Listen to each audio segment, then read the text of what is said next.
கிறிஸ்து இயேசுவுக்குள் மிகவும் அன்பாக நேசிக்கப்பட்ட அன்புக்குரிய சகோதர சகோதரிகளே, நம்முடைய ஆண்டவராக இயேசு கிறிஸ்துவின் நாமத்தினாலே அன்பையும் வாழ்த்துதலையும் தெரிவித்துக் கொள்கின்றோம். விசேஷ விதமாக இரட்சகர் இயேசு பிறந்த காலம் என்ற தலைப்பின் கீழாக ஆண்டவருடைய சத்தியங்களை தெரிந்து கொள்ளும்படி வந்திருக்கக்கூடிய அனைத்து சகோதர சகோதரிகளுக்கும் நம்முடைய ஆண்டவர் இயேசு கிறிஸ்துவின் நாமத்தினாலே மறுபடியும் அன்பையும் வாழ்த்துதலையும் தெரிவித்துக் கொள்கின்றோம். அன்புக்குரிய சகோதர சகோதரிகளே, இன்றைக்கு உலகம் எதிர்கொண்டிருக்கக்கூடிய ஒரு காலப்பகுதி, அதாவது கிறிஸ்தவர்கள் மிகவும் ஒரு சந்தோஷமான ஒரு காலப்பகுதியை எதிர்பார்த்துட்ருக்கிறாங்க. அதுதான் நம்முடைய ஆண்டவராக இயேசு கிறிஸ்துவனுடைய ஒரு பிறந்த நாள் அப்படின்னு சொல்லி, அதாவது டிசம்பர் 25 தான் அவருடைய பிறந்த நாள்னு சொல்லி ஒட்டுமொத்த உலகத்தில் இருக்கக்கூடிய கிறிஸ்தவர்கள் அதை எதிர்பார்த்து கொண்டிருக்கிறாங்கன்றது நமக்கு தெரியும். ஆனால் நம்முடைய வேதாகமத்துக்குள்ளாக அந்த டிசம்பர் 25 இல்லைன்றது எல்லா கிறிஸ்தவர்களுக்குமே மேக்சிமம் தெரியும். அப்படி இருந்தும் பார்த்திங்கன்னா அந்த நாளை விரும்புகிறாங்கன்றது தான் ரொம்ப ஆச்சரியமான ஒரு விஷயம். சரிங்களா? நம்ம இன்றைக்கி பாடத்தில் என்ன பார்க்க போகிறோன்றதை முன்கூட்டியே உங்களுக்கு சொல்லிடுறோம்.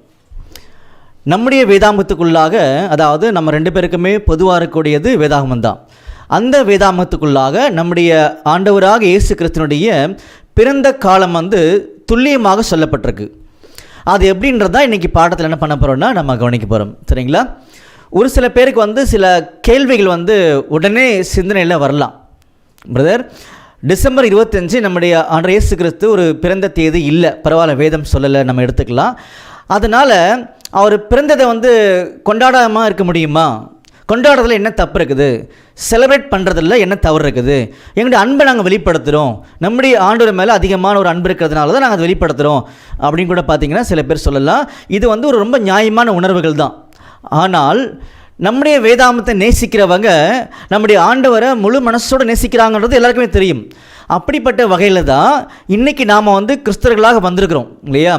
அப்போ அதில் நம்முடைய ஆண்டவர் ஒரு அருமையான வார்த்தைகளை நம்மகிட்ட பகிர்ந்துக்கிறார். என்னை யாராவது நேசிக்கிறீங்கன்னு சொல்லி ஆசைப்பட்டீங்க அப்படின்னா என்னுடைய வார்த்தையை கேட்கணும் அப்படின்றார். பாருங்கள், 2-3 வசனங்கள் நம்ம கொஞ்சம் அழகாக படிக்கலாம். பாருங்கள், 1 யோவான் 5ஆம் அதிகாரம் 2ஆம் வசனம் படிங்க. 1 யோவான் 5ஆம் அதிகாரம் 2ஆம் வசனம், நாம் தேவனிடத்தில் அன்பு கூர்ந்து அவருடைய கற்பனைகளை கைக்கொள்ளும் போது தேவனுடைய பிள்ளைகளிடத்தில் அன்பு கூறுகிறோம் என்று அறிந்து கொள்கிறோம். நாம் தேவனுடைய கற்பனைகளை கைக்கொள்வது அவரிடத்தில் அன்பு கூறுவதாம். பாருங்க, அன்புக்குரிய சகோதர சகோதரிகளே, இந்த வசனத்தை கொஞ்சம் நிதானிங்க. நம்முடைய ஆண்டவர் இயேசு கிறிஸ்துவை நேசிக்க வேணான்னு சொல்லி வேதம் சொல்லல. ஏன்னா நம்முடைய உயிரே அவரை நேசிக்கிறது தான். அதனால தான் அந்த நோட்டீஸில் நாங்கள் போட்டிருப்போம் கேள்வியை, இரட்சகர் இயேசு பிறந்த காலம். அப்போது ஜீவனை நமக்கு கொடுத்தது அவர் தான். அந்த ஜீவனை நம்ம ஸ்நேகிக்கணும் இல்லையா? அப்படின்னா அவரை பற்றின உண்மைகளை தெரிந்து கொண்டு தான் நம்ம நேசிக்கணும். அதனால தான் இந்த 1 யோவான் 5ஆம் அதிகாரம் 3ஆம் வசனம் நமக்கு தெளிவாக சொல்லி கொடுத்தது, அவருடைய கற்பனைகளை கைக்கொள்வதே அன்பு. அப்போ நம்ம நம்முடைய ஆண்டவரை நேசிக்கிறோம் அப்படின்னா அவருடைய வார்த்தைகளை கைக்கொள்ளணுமா? அப்போது இது எதுவுமே நம்முடைய உணர்வின் அடிப்படையிலேயோ நம்முடைய பாரம்பரியத்தின் அடிப்படையிலேயோ இருக்கக்கூடாது அப்படின்றத வேதாகமும் தெளிவாக சொல்லி காமிக்குது. வாசிக்கலாமா? பாருங்க, சங்கீதம் 119ஆம் சங்கீதம் 130ஆம் வசனம். சங்கீதம் 119ஆம் சங்கீதம் 130ஆம் வசனம், உம்முடைய வசனத்தின் பிரசித்தம் வெளிச்சம் தந்து பேதைகளை உணர்வுள்ளவர்களாக்கும். பார்த்தீங்களா? வசனத்தின் நிமித்தமாக மட்டுமே கிறிஸ்தவன் சொல்லி இந்த பூமியில் ஒருத்தங்க வந்தாங்க அப்படின்னா அவர்களுக்கு உணர்வு என்பது இந்த வசனத்தின் அடிப்படையில் மட்டுமே வரணுன்றதை இங்கே சொல்லி காமிக்கார். அப்போது நாம் மகிழ்ச்சியாக இருக்கிறோம் இல்லையா? அந்த மகிழ்ச்சி கூட நமக்கு எதுவாக இருக்கணும் அப்படின்னா பாருங்கள், சங்கீதம் 119ஆம் சங்கீதம் 77ஆம் வசனம் வாசிக்கலாம். சங்கீதம் 119ஆம் சங்கீதம் 77ஆம் வசனம், நான் பிழைத்திருக்கும்படிக்கு உமது இரக்கங்கள் எனக்கு கிடைப்பதாக உம்முடைய வேதம் என் மன மகிழ்ச்சி. பார்த்தீங்களா? இந்த மாதிரி நிறைய வசனங்கள் வேதாகமத்துக்குள்ளாக கொடுக்கப்பட்டிருக்கு. அப்போ இந்த வசனம் நமக்கு முதல்ல என்ன சொல்லுது அப்படின்னு சொல்லி நம்ம கொஞ்சம் கூர்ந்து கவனிக்கும் பொழுது, நம்முடைய ஆண்டவரை பார்த்து, ஆண்டவரே நாங்கள் உங்களை நேசிக்கிற ஆண்டவரே அப்படின்னு யாராவது ஒருத்தங்க சொல்கிறாங்க அப்படின்னா ஆண்டவருடைய பதில், என் வசனத்தை கை கொள்ளுங்க அப்படின்றார். ஆண்டவரே உம்மால நாங்கள் மகிழ்ச்சியாக இருக்கிறோம் ஆண்டவரே அப்படின்னு சொன்னோம்னா அவர் சொல்லுவார், நீங்கள் வேதத்தை வாசிங்க, வேதம் தான் உங்களுக்கு மன மகிழ்ச்சின்றதை சொல்லி காமிக்கிறார். அப்போது இந்த உலகத்தில் நம்ம என்ன பண்ணாலுமே நம்முடைய ஆண்டவர் வந்து நம்மளை நேசிக்கணும் அல்லது நம்மளை ஒரு கேள்வி கேட்கணும் அப்படின்னா அவர் வந்து எதன் அடிப்படையில் செய்வார்னு சொல்லி பார்த்தீங்கன்னா, நான் ஒரு வசனம் சொல்லியிருக்கேன் அல்லது அநேக வந்து ஆலோசனைகளை கொடுத்துருக்கேன், அதன்படி நீங்கள் செய்திருக்கீங்களா இல்லையா அப்படின்னு கேட்டு தான் நம்மளுக்கு வந்து நன்மைகளை அவர் கொடுப்பார்ன்றதை சொல்கிறார். பாருங்க, யோவான் வந்து எழுதும்போது சொல்றார். யோவான் 12ஆம் அதிகாரம் 48ஆம் வசனம் வாசிங்க. யோவான் 12ஆம் அதிகாரம் 48ஆம் வசனம், என்னை தள்ளி என் வார்த்தைகளை ஏற்றுக்கொள்ளாதவனை நியாயம் தீர்க்கிறது ஒன்று இருக்கிறது, நான் சொன்ன வசனமே அவனை கடைசி நாளில் நியாயம் தீர்க்கும். பாத்தீங்களா, நான் சொன்ன வசனமே அவனை கடைசி நாளில் நியாயம் தீர்க்கும். அப்போ அன்புக்குரிய சகோதர சகோதரிகளே, கொஞ்சம் இந்த வசனங்களை சிந்தனைகளை ஏற்றிக்கலாம். இது வந்து நம்ம விரும்பியோ அல்லது விரும்பாமலோ இந்த வசனம் வரல, நம்மளை உருவாக்குன ஆண்டவர் விரும்பியிருக்கார். அதனால தான் இந்த வசனங்கள்லாம் கையில் கொடுத்துருக்கார். அதனால் என்ன சொல்கிறாருன்னா, யோவான் எழுதும் பொழுது, என்னை தள்ளி என் வார்த்தைகளை ஏற்றுக்கொள்ளாதவனை அப்படின்னு சொல்கிறார் இல்லையா. அப்போ நாம் ஏற்றுக்கொள்ள வேண்டியது அவருடைய மனப்பூர்வமான அந்த வார்த்தையை தவிர வேறு எதுவுமே இல்லைன்றதை பார்த்தீங்கன்னா அங்கே சொல்லி காமிக்கிறார். புரிஞ்சுங்களா? இன்னும் ஒரு வசனம் படிக்கலாமா? பாருங்கள், யோவான் 5ஆம் அதிகாரம் 24ஆம் வசனம். யோவான் 5ஆம் அதிகாரம் 24ஆம் வசனம், என் வசனத்தை கேட்டு என்னை அனுப்பினவரை விசுவாசிக்கிறவனுக்கு நித்திய ஜீவன் உண்டு. பார்த்தீங்களா, என் வசனத்தை கேட்டு அப்படின்றார்.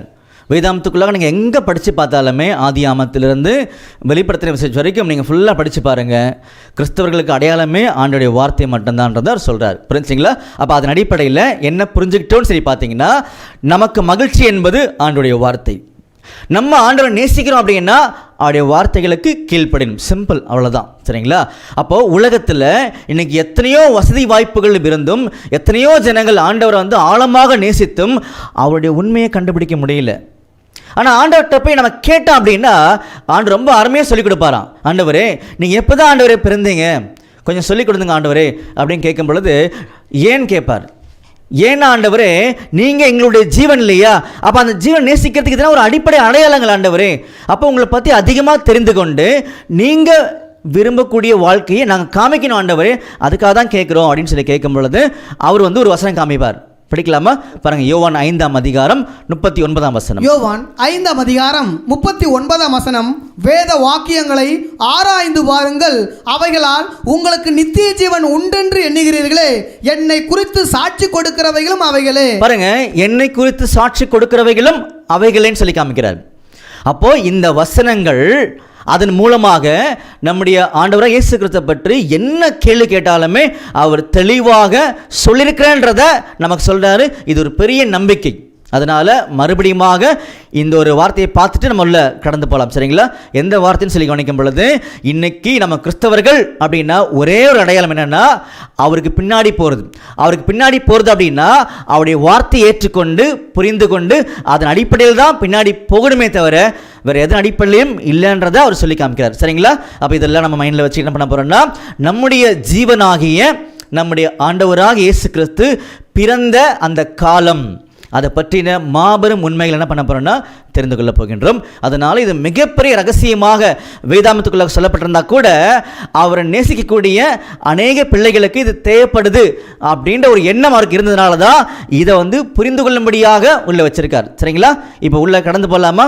அப்படி கடந்து போகும் பொழுது ஆதியாமத்திலிருந்து வெளிப்படுத்தின விசேஷம் வரைக்கும் நம்முடைய ஆண்டவராக இயேசு கிறிஸ்துவை பற்றின உண்மைகள் மட்டுமே வேதாமத்துக்குள்ளாக சொல்லப்பட்டிருக்குது. அவருடைய திட்டங்கள் உள்ள இருக்கின்றது நமக்கு நல்லாவே தெரியும். நிறைய வசனங்கள் இருக்குது. அதனால் நிதானமாக கவனிங்க, அவசரப்பட வேண்டாம். கடைசி வரைக்கும் நீங்கள் கேளுங்க. இந்த உண்மையை தெரிந்து கொள்ளும் பொழுது ஒரு மிகப்பெரிய சந்தோஷம் இன்னைக்கு நம்முடைய இருதயத்தை கட்டாயமாக ஆளுகை செய்யும் ஆண்டோடைய கிருபையின் அடிப்படையில். அதனால் கடைசி வரைக்கும் நிதானமாக கவனிங்க. சரிங்களா? அப்போது நம்ம எப்படி உள்ளே போகலாம் ஆண்டோடைய பிறப்பை கண்டுபிடிக்கிறதுக்கு அப்படின்னு சொல்லி யோசிக்கும் பொழுது நம்ம உலகத்தை கவனிக்கவே வேண்டாம். ஏன்னா உலகம் குப்பை அப்படின்னு சொல்லி ரொம்ப தெளிவாக நல்லா படித்த வசதி வாய்ப்புகளோடு இருந்த அப்போஸ்தலனை போல் தூக்கி எறிஞ்சார். உலகம் தேவையில்லை, உலகத்தோட ஞானம் அறிவு தேவையில்லை அப்படின்னு தள்ளிட்டு தான் உள்ளே வந்திருக்கார். புரிஞ்சுங்களா? ஏன்னு சொல்லி பார்த்தீங்கன்னா இன்னைக்கு உலகத்துக்குள்ளாக நம்முடைய ஆண்டவர் வந்து பிறந்த காலப்பகுதிகளில் வெவ்வேறு கோணங்களில் வெவ்வேறு எண்ணங்கள் அடிப்படையில் சொல்கிறாங்க. ஆனால் வேதாந்தத்தை அடிப்படையாக கொண்டு யாராலையுமே சொல்ல முடியல, சரிங்களா? ஆனால் நாம் கிறிஸ்தவர்கள் அதை மறக்கக்கூடாது. அப்போ உலகத்துக்குள்ள என்ன சொல்கிறாங்கன்றது நமக்கு தேவையில்லை, எனது குப்பை இல்லையா? அப்போது நம்முடைய வேதாந்தத்துக்குள்ளாக நமக்கு உயிர் கொடுக்கக்கூடிய ஜீவனுள்ள வசனங்கள் இருக்கு இல்லையா?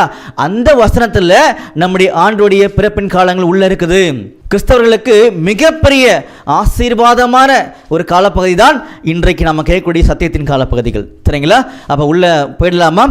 ஓகே, எப்படி போக போகிறோம் அப்படின்னு சொல்லி பார்த்தீங்க அப்படின்னா, நம்முடைய ஆண்டவர் இந்த பூமியில் அதாவது இஸ்ரேலில் பெத்லஹேமில் பிறந்தார் அப்படின்றது எல்லாருக்குமே தெரியும், சந்தேகம் கிடையாது. ஆனால் நாம் அவர் பிறந்த காலத்தை அவர் சொன்னது மாதிரியே கண்டுபிடிக்க உள்ளே போகிறோம். கண்டுபிடிக்க போகிறோன்னா நாமளாக கண்டுபிடிக்க போகிறதில்ல, அவர் வச்சிருக்கக்கூடிய சத்தியங்களை அப்படி தோண்டி எடுத்து உள்ளே நம்ம பார்க்க போகிறோம். அப்போ நமக்கு அந்த பொக்கிஷங்கள் கிடைக்க ஆரம்பிச்சிடும், சரிங்களா? அப்போ நல்லா கவனிங்க. முதலாம் வருகையில் நம்முடைய ஆண்டவர் பிறப்பதற்கு முன்பாகவே அவர் பிறப்பான்னு சொல்லப்பட்ட தீர்க்க தரிசனங்கள் வேதாந்தத்துக்குள்ளாக நிறைய சொல்லப்பட்டுச்சு, சரிங்களா? அந்த தீர்க்க தரிசனங்களை கொஞ்சம் நம்ம உற்று கவனிக்க ஆரம்பிக்கலாம், சரிங்களா? அப்போ எங்கெங்கெல்லாம் அவருடைய பிறப்பு பற்றி சொல்லப்பட்டிருக்கு அப்படின்ற வசனத்துக்குள்ளாக என்ன பண்ண போகிறோம்னா இப்போ நாம் பிரயாணம் பண்ண போகிறோம், சரிங்களா? உதாரணத்துக்கு பாருங்கள், யாத்திராகமத்தில் 12ஆம் அதிகாரம் முதல் 2 வசனங்கள் வாசிங்க. யாத்திராகமம் 12ஆம் அதிகாரம் 1ஆம் வசனம் முதல். கர்த்தர் எகிப்து தேசத்தில் மோசேயையும் ஆரோனையும் நோக்கி, இந்த மாதம் உங்களுக்கு பிரதான மாதம், இது உங்களுக்கு வருஷத்தின் முதலாம் மாதமாய் இருப்பதாக நீங்கள் இஸ்ரவேல் சபையார் யாவரையும் நோக்கி, இந்த மாதம் 10ஆம் தேதியில் வீட்டு தலைவர்கள் வீட்டுக்கு ஒரு ஆட்டுக்குட்டியாக ஒவ்வொருவரும் ஒவ்வொரு ஆட்டுக்குட்டியை தெரிந்து கொள்ள கடவர்கள். பார்த்தீங்களா? இந்த மாதம் உங்களுக்கு பிரதான மாதம் அப்படின்றார். அது எந்த மாதம்? இஸ்ரேல் ஜனங்களுக்கு நம்முடைய ஆண்டவர் கொடுத்த மாதங்கள் மொத்தம் 12, சரிங்களா? அதில் இது பிரதான மாதம் சொல்லும் பொழுது இது முதலாம் மாதமாகிய நீசான் மாதம் அல்லது ஆபிப் அப்படின்னு சொல்லுவாங்க, எல்லாருக்குமே தெரியும். அப்போ இந்த மாதத்தில் என்ன பண்ணணும்னா ஒரு ஆட்டுக்குட்டியை நீங்கள் தேர்ந்தெடுக்கணும் அப்படின்னு சொல்கிறார். ஏன் அப்படின்னா இஸ்ரேல் ஜனங்கள் எகிப்தில் அடிமையாக இருக்கிறாங்க, இங்கிருந்து வெளியில் போகணுன்னா இந்த ஒரு ஆட்டுக்குட்டியை அடிக்கக்கூடிய முறைமைகளை அவங்க செய்யணுன்றதை அவங்க சொல்கிறார். நாம் ஏன் உள்ளே வந்தோம் அப்படின்னா நம்முடைய இரட்சகராகிய ஆண்டவராக இயேசு கிறிஸ்து பிறந்த காலம் தேவை அப்படின்னு சொல்லி உள்ளே வரும் பொழுது அவர் முதலாம் வருகையில் பிறக்கிறதுக்கு முன்பாகவே அவரை பற்றி சொல்லப்பட்ட சில வசனங்கள் எங்கே இருக்குது அப்படின்னு தேடி உள்ளே வரும் பொழுது தான் இந்த முதல் வசனத்தை கையில் எடுத்திருக்கோம், சரிங்களா? அப்படி எடுத்திருக்கும் பொழுது அந்த வசனம் என்ன சொல்லுதுன்னா, நீங்கள் ஒரு ஆட்டுக்குட்டியை செலக்ட் பண்ணுங்கன்னு சொல்லி வசனம் ஃபுல்லாக அங்கே பேச ஆரம்பிக்கிறாங்க, சரிங்களா? அப்போ எல்லாருக்குமே தெரியும் இந்த ஆட்டுக்குட்டி யாரை அடையாளப்படுத்துது அப்படின்னு சொல்லி பார்த்தீங்கன்னா பாருங்கள், அப்போஸ்தலனாகிய பவுல் தெளிவாக சொல்லுவார். 1 கொரிந்தியரில் 5ஆம் அதிகாரத்தில் 7ஆம் வசனம். 1 கொரிந்தியர் 5ஆம் அதிகாரம் 7ஆம் வசனம். ஆகையால் நீங்கள் புளிப்பு இல்லாதவர்களாய் இருக்கிறபடியே புதிதாய் பிசைந்த மாவாய் இருக்கும்படிக்கு பழைய புளித்த மாவை புறம்பே கழித்து போடுங்கள், ஏனெனில் நம்முடைய பஸ்காவாகிய கிறிஸ்து நமக்காக பலியிடப்பட்டிருக்கிறாரே. பார்த்தீங்களா? அப்போ யாத்ராமத்தில் 12ஆம் அதிகாரம் நீங்கள் ஃபுல்லாகவே படித்து பாருங்கள். ஒரு ஆட்டுக்குட்டியை பற்றி பேசிகிட்டு இருப்பார். அந்த ஆட்டுக்குட்டி யாருன்னா நம்முடைய ஆண்டவரை இயேசு கிறிஸ்துன்றதை சொல்லிட்டார். அப்போது இது அவருடைய பிறப்பு சம்பந்தப்பட்ட முக்கியமான வசனம், சரிங்களா? அடுத்த வசனம் வாசிக்கலாமா? பாருங்க, ஏசாயால 9ஆம் அதிகாரம் 6ஆம் வசனம். ஏசாயா 9ஆம் அதிகாரம் 6ஆம் வசனம். நமக்கு ஒரு பாலகன் பிறந்தார், நமக்கு ஒரு குமாரன் கொடுக்கப்பட்டார், கர்த்தத்துவம் அவர் தோளின் மேல் இருக்கும், அவர் நாமம் அதிசயமானவர், ஆலோசனை கர்த்தா, வல்லமையுள்ள தேவன், நித்திய பிதா, சமாதான பிரபு எனப்படும். பாத்தீங்களா? இந்த வசனமும் நம்முடைய ஆண்டவராக இயேசு கிறிஸ்துவை பற்றின அருமையான வசனம்ன்றது நமக்கு தெரியும். இன்னொரு வசனம் வாசிக்கலாமா? பாருங்க, என்னாகமம் 24ஆம் அதிகாரம் 17ஆம் வசனம். என்னாகமம் 24ஆம் அதிகாரம் 17ஆம் வசனம். அவரை காண்பேன், இப்பொழுது அல்ல, அவரை தரிசிப்பேன், சமீபமாய் அல்ல, ஒரு நட்சத்திரம் யாக்கோபிலிருந்து உதிக்கும், ஒரு செங்கோல் இஸ்ரவேலிலிருந்து எழும்பும். பாத்தீங்களா? இதுவும் கடந்த வாரத்தில் ஆண்டோடைய கிருபையில் நம்ம ரொம்ப அருமையாக அதை பார்த்துருந்தோம், சரிங்களா? அப்போ அடுத்த வசனம் பாருங்க, சகரியால 9ஆம் அதிகாரம் 9ஆம் வசனம். சகரியா 9ஆம் அதிகாரம் 9ஆம் வசனம். சீயோன் குமாரத்தியே மிகவும் கலிகூறு, எருசலேம் குமாரத்தியே கெம்பீரி, இதோ உன் ராஜா உன்னிடத்தில் வருகிறார், அவர் நீதி உள்ளவரும் ரட்சிக்கிறவரும் தாழ்மை உள்ளவரும் கழுதையின் மேலும் கழுதை குட்டியாகிய மரியின் மேலும் ஏறி வருகிறவருமாய் இருக்கிறார். பாத்தீங்களா, இந்த வசனங்கள்லாம் நம்ம ஏன் பார்த்துட்டு இருக்கிறோம்? நம்முடைய ஆண்டவர் வந்து முதலாம் வருகையில பிறப்பார், வருவார் அப்படின்ற ஒரு முன் அறிவிப்பு வேதாந்தத்துக்குள்ளாக ரொம்ப தெளிவாக நம்முடைய ஆண்டவர் கொடுத்திருந்தார் அப்படின்றது தான் இந்த வசனங்கள் நமக்கு சொல்லுது. புரிஞ்சுங்களா? அடுத்து பாருங்க, உபாகமம் 18ஆம் அதிகாரம் 18ஆம் வசனம். உபாகமம் 18ஆம் அதிகாரம் 18ஆம் வசனம். உன்னை போல ஒரு தீர்க்கதரிசியை நான் அவர்களுக்காக அவர்கள் சகோதரரிலிருந்து எழும்ப பண்ணி என் வார்த்தைகளை அவர் வாயில் அருளுவேன். பார்த்தீங்களா? போதும். அப்போ இந்த மாதிரி அருமையான வசனங்கள்லாம் முதலாம் வருகையை குறித்து அவர் பெத்லஹேமில் பிறப்பான்றது மாதிரி எல்லா வசனங்களும் அங்கே காமிக்கப்பட்டது அப்படின்றத இப்போ நம்ம பார்த்துட்டோம். சரிங்களா? ஆனால் விசேஷம் பார்த்தீங்கன்னா யூதர்கள் வந்து எதிர்பார்த்துட்டு இருந்தாங்க, நம்முடைய ஆண்டவர் வந்து இந்த காலப்பகுதியில் வருவார், பிறப்பார் அப்படின்னு ஒரு மிகப்பெரிய எதிர்பார்ப்பு அவங்கள்ட்ட இருந்துச்சு. காரணம் என்னன்னா, அவருடைய பிறப்பை பற்றி சொல்லப்பட்ட ஒரு முக்கியமான ஒரு காலத்திற்கு தரிசனம் தான் காரணம். சரிங்களா? அப்போ அந்த காலத்திற்கு தரிசனம் நமக்கு ஒரு மிகப்பெரிய சப்போர்ட்டை கொடுக்கும். அதையும் நம்ம படிக்கணும் இல்லையா? படிக்கலாம் பாருங்க. தானியேல் 9ஆம் அதிகாரம் 25ஆம் வசனம். தானியேல் 9ஆம் அதிகாரம் 25ஆம் வசனம் முதல். இப்பொழுதும் நீ அறிந்து உணர்ந்து கொள்ள வேண்டியது என்னவென்றால், எருசலேமை திரும்ப எடுப்பித்து கட்டுகிறதுக்கான கட்டளை வெளிப்படுவது முதல் பிரபுவாகிய மேசியா வருமட்டும் 7 வாரமும் 62 வாரமும் செல்லும். அவைகளில் வீதிகளும் அலங்கங்களும் மறுபடியும் கட்டப்படும். பாத்தீங்களா? பிரபுவாகிய மேசியா வருமட்டும், அதாவது 70 வார தீர்க்க தரிசனம். புரிஞ்சுங்களா?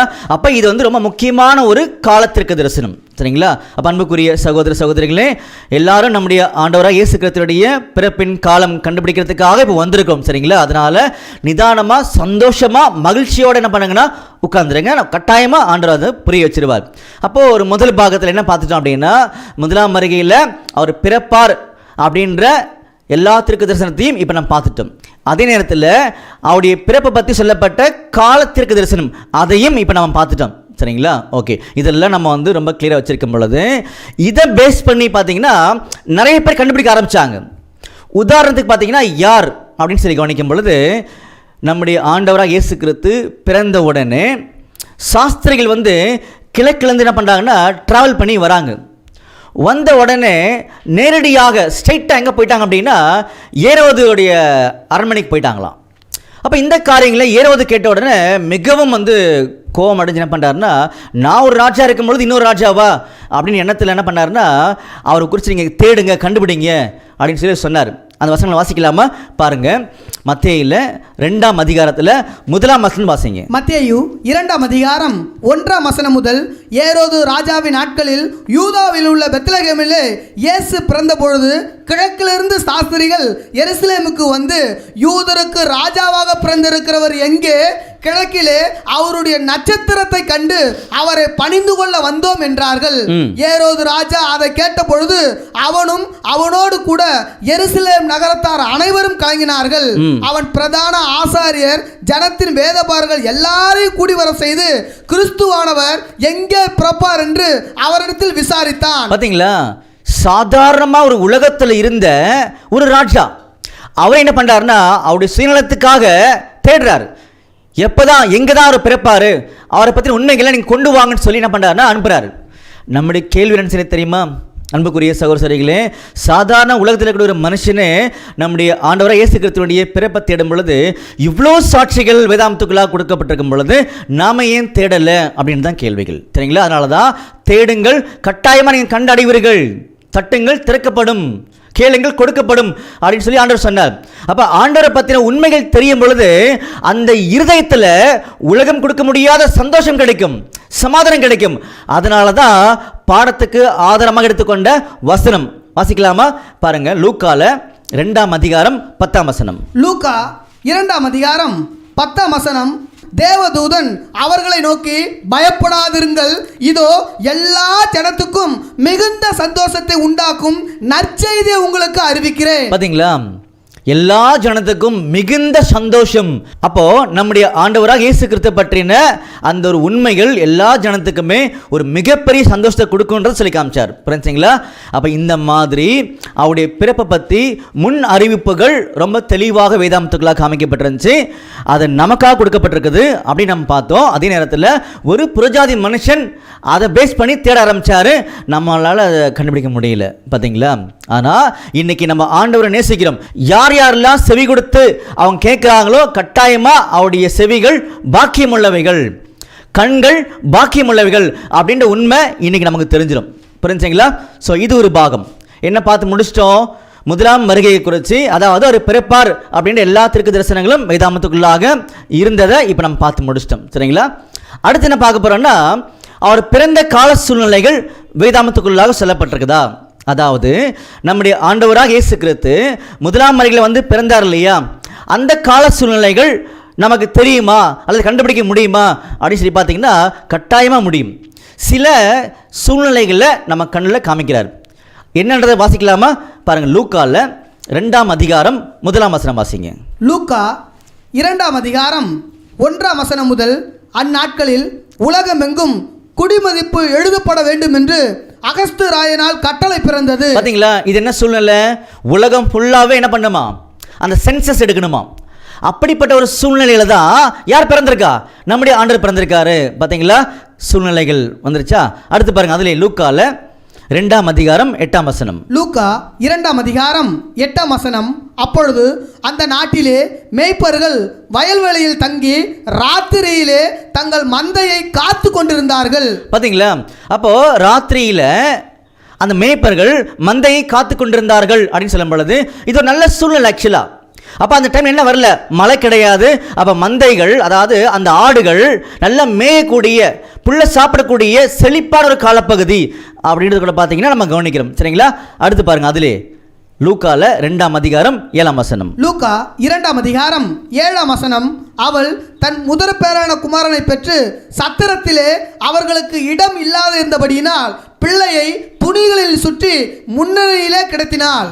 இது எதை வெளிப்படுத்துது அப்படின்னு சொல்லி பார்த்தீங்கன்னா, இப்போ அந்த ராஜா என்ன பண்ணிட்டான்னு சொல்லி பார்த்தீங்கன்னா எல்லாரும் சென்சஸ் எடுக்கணும் அப்படின்னு சொல்லிட்டார். அதனால உலகம் ஃபுல்லாக இருக்கக்கூடிய யூதர்கள் என்ன பண்ணாங்கன்னா எல்லாருமே இங்கே வந்துட்டாங்க, பெத்லகேம் வந்துட்டாங்க.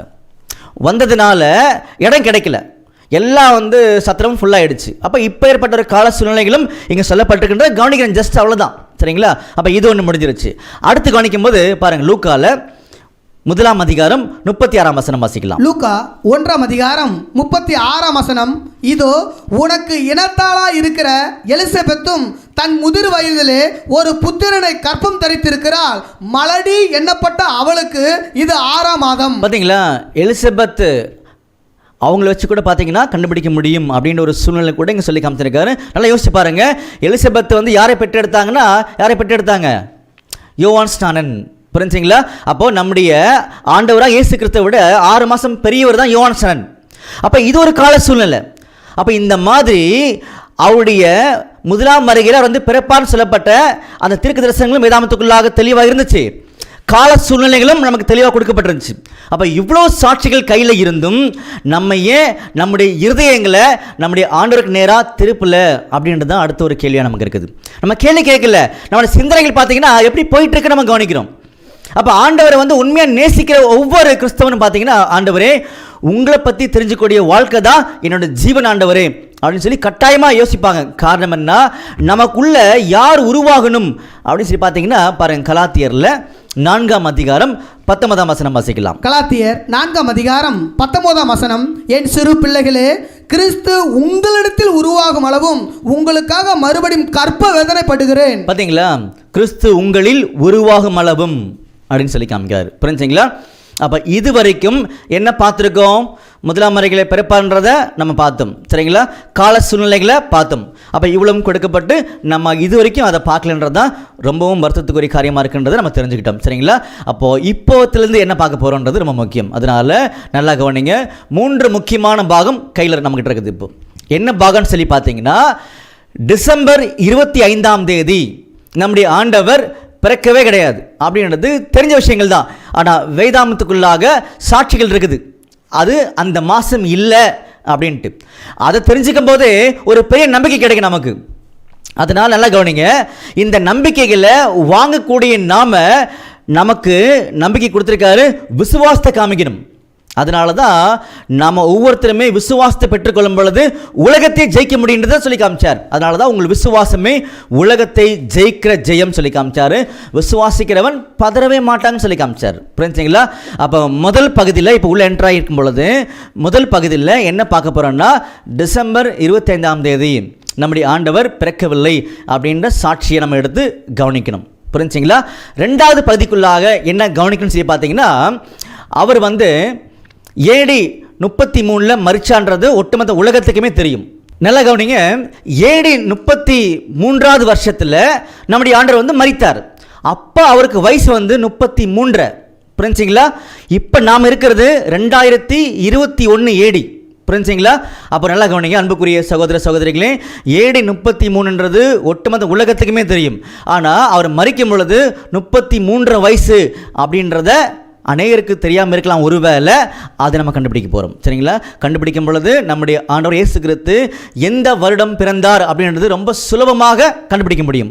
புரிஞ்சுங்களா? அப்போ முதலாம் பாகத்தில் என்ன பார்க்க போகிறோம்னு சொல்லி பார்த்தீங்கன்னா, நம்முடைய ஆண்டவர் இயேசு கிறிஸ்து டிசம்பர் மாதம் பிறக்கவில்லை அப்படின்றத கவனிக்க போகிறோம். ரெண்டாம் பாகத்துக்குள்ளாக அவர் மரிக்கும் பொழுது 33 வயசு அப்படின்னு என்ன பண்ண போகிறோம்னா கவனிக்க போகிறோம். மூன்றாம் பாகத்துக்குள்ளாக அவர் எந்த வருடம் பிறந்தார் அப்படின்றத கவனிக்க போகிறோம். புரிஞ்சுங்களா? அப்போ இன்னும் ஏறக்குறைய ஒரு மணி நேரம் நம்ம ட்ராவல் பண்ணணும். நம்முடைய ஆண்டவர் இயேசு கிறிஸ்துவினுடைய ஜீவனை பற்றிய உண்மைகளை தெரிஞ்சுக்க போகிறோம். அதனால் என்ன பண்ணுங்கன்னா நிதானமாக நீங்கள் உள்ளே வாங்க. புரிஞ்சுங்களா? இப்போ உங்களுக்கு சிந்தனையில் ரொம்ப ஸ்ட்ராங்காக இருப்பீங்க. நம்ம முதலாம் பாகத்தில் சில வசனங்களை பார்த்தோம். அதாவது நம்முடைய ஆண்டவர் முதலாவது வருகையில் பிறப்பான்றதுக்காக சில வசனங்களை பார்த்தோம். அதில் யாத்ராமத்தில் 12ஆம் அதிகாரத்தில் சில வசனங்கள் படித்தோம். அந்த வசனத்தில் சில அடையாள பாஷையில் பேசியிருந்தாங்க. ஆட்டுக்குட்டின்னு பேசியிருந்தாங்க இல்லையா? அந்த ஆட்டுக்குட்டி யாருன்னா நம்முடைய ஆண்டவர் இயேசு கிறிஸ்துன்றதை 1 கொரிந்தியரில் 5ஆம் அதிகாரத்தில் 7ஆம் வசனத்தில் அப்போஸ்தலனாகிய பவுல் சொல்லி காமிச்சார். அப்போது அப்போஸ்தலனாகிய பவுல் என்ன சொல்ல வரார் அப்படின்னா, நம்முடைய ஆண்டவர் இயேசு கிறிஸ்து பிறந்து நம்மளுக்கு அடிக்கப்பட்டார் அப்படின்னு உண்மைகளை சொல்லி காமிச்சார் இல்லையா? அப்போ அதுவும் ஒரு முன்னறிப்புன்றதுக்காக தான் அந்த வசனங்களை படித்தோம். அந்த மாதிரி தான் ஏசாயால 9:6 படித்தோம், சகரியால 9:9 படித்தோம், என்னாகமத்தில் 24:17 படித்தோம். இந்த மாதிரி நிறைய வசனங்களை படிச்சிருந்தோம். சரிங்களா? மீகா 5:2 தான் ரொம்ப முக்கியமான வசனம் இருக்குது. அது கூட படிச்சிடலாமா? படிங்க. மீகா 5ஆம் அதிகாரம் 2ஆம் வசனம். எப்ராத்தா எனப்பட்ட பெத்லகேமே, நீ யூதாவில் உள்ள ஆயிரங்களுக்குள்ளே சிறிதா இருந்தும் இஸ்ரவேலை ஆளப் போகிறவர் உன்னிடத்திலிருந்து புறப்பட்டு என்னிடத்தில் வருவார். அவருடைய புறப்படுதல் அநாதி நாட்களாகிய பூர்வத்தினுடையது. பார்த்தீங்களா? ஸோ இவ்வளோ தெளிவாக நம்முடைய வேதாந்தத்துக்குள்ளாக சொல்லப்பட்டிருக்கின்றதை இப்போ நம்ம பார்த்துட்டோம். சரிங்களா? இப்போ ஸ்ட்ரைட்டாக நேரடியாக அந்த முதலாம் பாகத்துக்குள்ளாக உள்ள போகிறோம். என்ன பாகம்? டிசம்பர் 25ஆம் தேதி நம்முடைய ஆண்டவர் பிறக்கவில்லை அப்படின்ற உண்மைகளை தொடப்போகிறோம். சரிங்களா? அதனால் நிதானமாக நீங்கள் டச் பண்ணுங்கள், அவசரப்படாதீங்க. அப்போ இதுக்கு சில அண்டர்ஸ்டாண்டிங் நமக்கு தேவைப்படுது. என்ன அண்டர்ஸ்டாண்டிங் அப்படின்னு கேட்டிங்கன்னா, பாருங்கள், ஒட்டுமொத்த உலகத்துக்குமே இருக்கக்கூடிய அந்த காலக்கணக்கு இருக்கு இல்லையா? நான் எந்த வகையில் சொல்ல விரும்புகிறேன் அப்படின்னா, பாருங்கள், ஒரு வருஷத்துக்கு எத்தனை மாதம் சொல்லி பார்த்தீங்கன்னா 12 மாதங்கள். நம்ம எல்லாருமே அதை கணக்கில் எடுத்துக்கிறோம் இல்லையா? அந்த மாதிரி யூதர்களுக்கும் நம்முடைய ஆண்டவர் அதை சொல்லியிருந்தார். பாருங்க, 1 ராஜாக்கள் 4ஆம் அதிகாரம் 7ஆம் வசனம் வாசிக்கலாம். 1 ராஜாக்கள் 4ஆம் அதிகாரம் 7ஆம் வசனம். ராஜாவுக்கும் அவன் அரண்மனைக்கும் வேண்டிய உணவு பொருள்களை சேகரிக்கிற 12 மணியக்காரர் சாலமோனுக்கு இஸ்ரவேல் தேசமெங்கும் வைக்கப்பட்டிருந்தார்கள். அவர்கள் மாதத்துக்கு ஒவ்வொருவராக வருஷம் முழுவதும் பராமரித்து வந்தார்கள். அப்போ நம்ம என்ன தெரிஞ்சுக்கிட்டோம்? இதில் 12 மாதங்கள் இஸ்ரேலுக்கு யூதர்களுக்கு நம்முடைய ஆண்டவர் கொடுத்துருக்கான்றதை நம்ம தெரிஞ்சுக்கிட்டோம். அப்போ வேதாந்தத்தை வாசிக்கக்கூடிய ஒவ்வொரு ஆண்டுடைய பிள்ளைகளுக்கும் நல்லாவே தெரியும் இஸ்ரேலுடைய ஒவ்வொரு மாதத்தினுடைய பெயர். ஒருவேளை உங்களுக்கு கொஞ்சம் சிரமமாக இருந்துச்சுன்னா இங்கே பாருங்கள், இந்த லிஸ்ட் பாருங்கள். இந்த லிஸ்ட்டில் இந்த 12 மாதங்கள் போடப்பட்டிருக்குதா, வசந்தோடு போடப்பட்டிருக்குதா, நீங்கள் படித்து பாருங்கள். சரிங்களா? அப்போ என்ன பண்ணலான்னு சொல்லி பார்த்தீங்க, இப்போ நம்முடைய ஆண்டவர் எப்போ மரிச்சார்னா அந்த யூதருடைய அந்த மாதத்தின் அடிப்படையில் நீசான் மாதம். காரணம் என்னன்னு சொல்லி பார்த்தீங்கன்னா, ஆட்டுக்குட்டி இப்போ தான் யாத்ராகமம் நம்ம ஏன் படித்தோன்றது தேவைப்படுது. படிக்கலாமா? மறுபடியும் பாருங்கள், யாத்ராகமம் 12ஆம் அதிகாரம் 1ஆம் வசனத்திலிருந்து தொடர்ந்து படிங்க. யாத்ராகமம் 12ஆம் அதிகாரம் 1ஆம் வசனம் முதல். கர்த்தர் எகிப்து தேசத்தில் மோசேயையும் ஆரோனையும் நோக்கி, இந்த மாதம் உங்களுக்கு பிரதான மாதம் இது உங்களுக்கு வருஷத்தின் முதலாம் மாதமாக இருப்பதாக நீங்கள் இஸ்ரவேல் சபையார் யாவரையும் நோக்கி இந்த மாதம் 10ஆம் தேதியில் வீட்டு தலைவர்கள் வீட்டுக்கு ஒரு ஆட்டுக்குட்டியாக ஒவ்வொருவரும் ஒவ்வொரு ஆட்டுக்குட்டியை தெரிந்து கொள்ள கடவர்கள். ஓகே, அப்போ இது நம்ம என்ன கவனிக்கணும்னு சொல்லி பார்த்தீங்கன்னா, இது வந்து உங்களுக்கு வந்து ஃபர்ஸ்ட் மந்த் அப்படின்றது சொல்றாரு.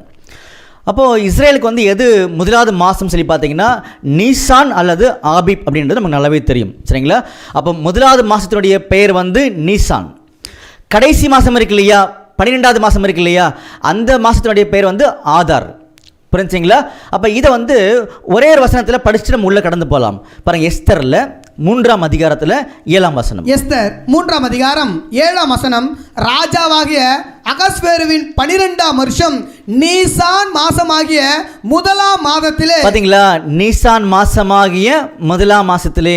அன்புக்குரிய சகோதர சகோதரிகளே, இதெல்லாம் விசேஷமான ஆச்சரியமான உண்மைகள். ஏன் எழுதிருக்கான்றது ஒருவேளை சில பேருக்கு தெரியாமல் இருந்திருக்கலாம். இப்போ நம்ம எல்லாருமே நல்லா புரிஞ்சுக்கலாம். நம்முடைய ஆண்டவராக இயேசு கிறிஸ்துவுடைய மகத்துவமான கிருபைகள் இது எல்லாமே நமக்கு. புரிஞ்சுங்களா? மடியும் படிங்க. எஸ்தர் 3ஆம் அதிகாரம் 7ஆம் வசனம்.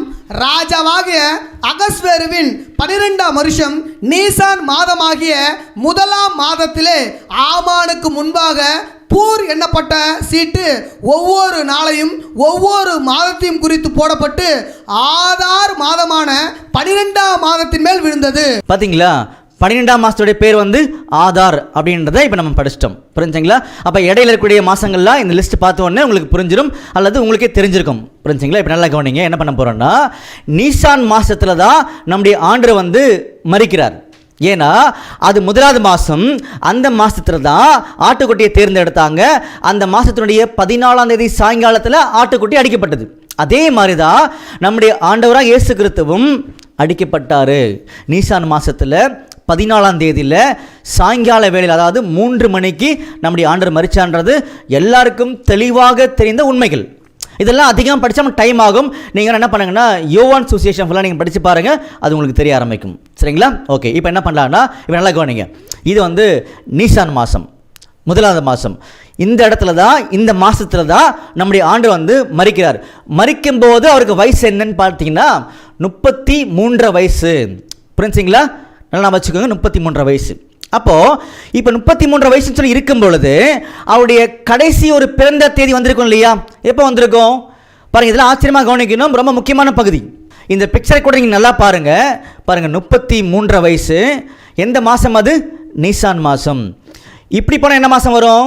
இது முதலாவது மாதமாக இருக்கும் பொழுது இப்படி போனால் என்ன வரும்? 2வது மாதம் வரும். சரிங்களா? இப்படி போனால் என்ன வரும்? 12வது மாதம் வரும். புரிஞ்சுங்களா? இது வந்து முன்னாடி போகிறது, இது வந்து பின்னாடி போகிறது. நம்முடைய மாதத்தின் அடிப்படையில் சொல்லணும்னு சொல்லி பார்த்தீங்கன்னா நல்லா கவனிங்க. உதாரணத்துக்கு இதை வந்து ஜனவரி மாதம் அப்படின்னு எடுத்துக்கிட்டோம் அப்படின்னா முன்னாடி போனால் என்ன வரும்? பிப்ரவரி வரும். புரிஞ்சுங்களா? பின்னாடி போனால் என்ன வரும்? டிசம்பர் வரும். அதே மாதிரி தான் இது நீசான் மாதமாகிய முதலாவது மாதம். முன்னாடி போனோம் அப்படின்னா 2வது மாதமாகிய சீப் வரும். பின்னாடி வந்தோம் அப்படின்னா 12வது மாதமாகிய ஆதார் வரும். புரிஞ்சுங்களா? சிம்பிள். இப்போ உங்களுக்கு தெளிவாயிருப்பீங்க. இப்போது நம்முடைய ஆண்டவராக இயேசு கிறிஸ்து மரித்தது நீசான் மாதம் தெளிவாயிடுச்சு. 2வது மரிக்கும் பொழுது அவருக்கு வயசு வந்து 33. சரிங்களா? 3வது வந்து அவர் மரித்த வருடம் வந்து AD 33. இதில் எதெல்லாம் நீங்கள் தெளிவாயிட்டீங்கன்னு சொல்லி பார்த்தீங்கன்னா, அவர் மரித்த அந்த மாதம் முதலாவது மாதம், அது நீசான் மாதம் தெளிவாயிட்டீங்க. ஏன்னா வசனம் படிச்சிட்டோம். கிளியரா? ஆனால் அவர் மரிக்கும் பொழுது வயசு வந்து 33. அது நம்ம இன்னும் தெளிவாகலை. ஏன்னா நம்ம இன்னும் கவனிக்க ஆரம்பிக்கல. ஆனால் ஒட்டுமொத்த உலகத்துக்குமே தெரியும்.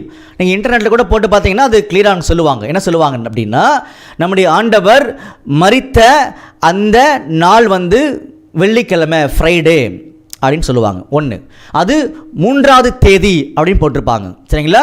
அது வந்து 3 மணிக்கு மரிச்சாருன்னு போட்டிருப்பாங்க. அதே நேரத்தில் அது 7:33 போட்டிருப்பாங்க. புரிஞ்சுங்களா? பாருங்கள், ஏப்ரல் மாதத்தில், அதாவது நம்முடைய உலகத்தினுடைய மாதம், ஏப்ரல் மாதத்தில் 3ஆம் தேதி 3 மணிக்கு 7:33 மரிச்சான்னு சொல்லி இன்டர்நெட்டில் கிளியராக போட்டிருப்பாங்க. அது அங்கே இருக்கட்டும். நாம் வேதாமத்தில் கவனிக்கணும் இல்லையா? இப்போ நம்ம வந்து எதுக்குள்ளே போயிட்டுருக்கோன்றதை நீங்கள் தெளிவாக இருக்கணும்.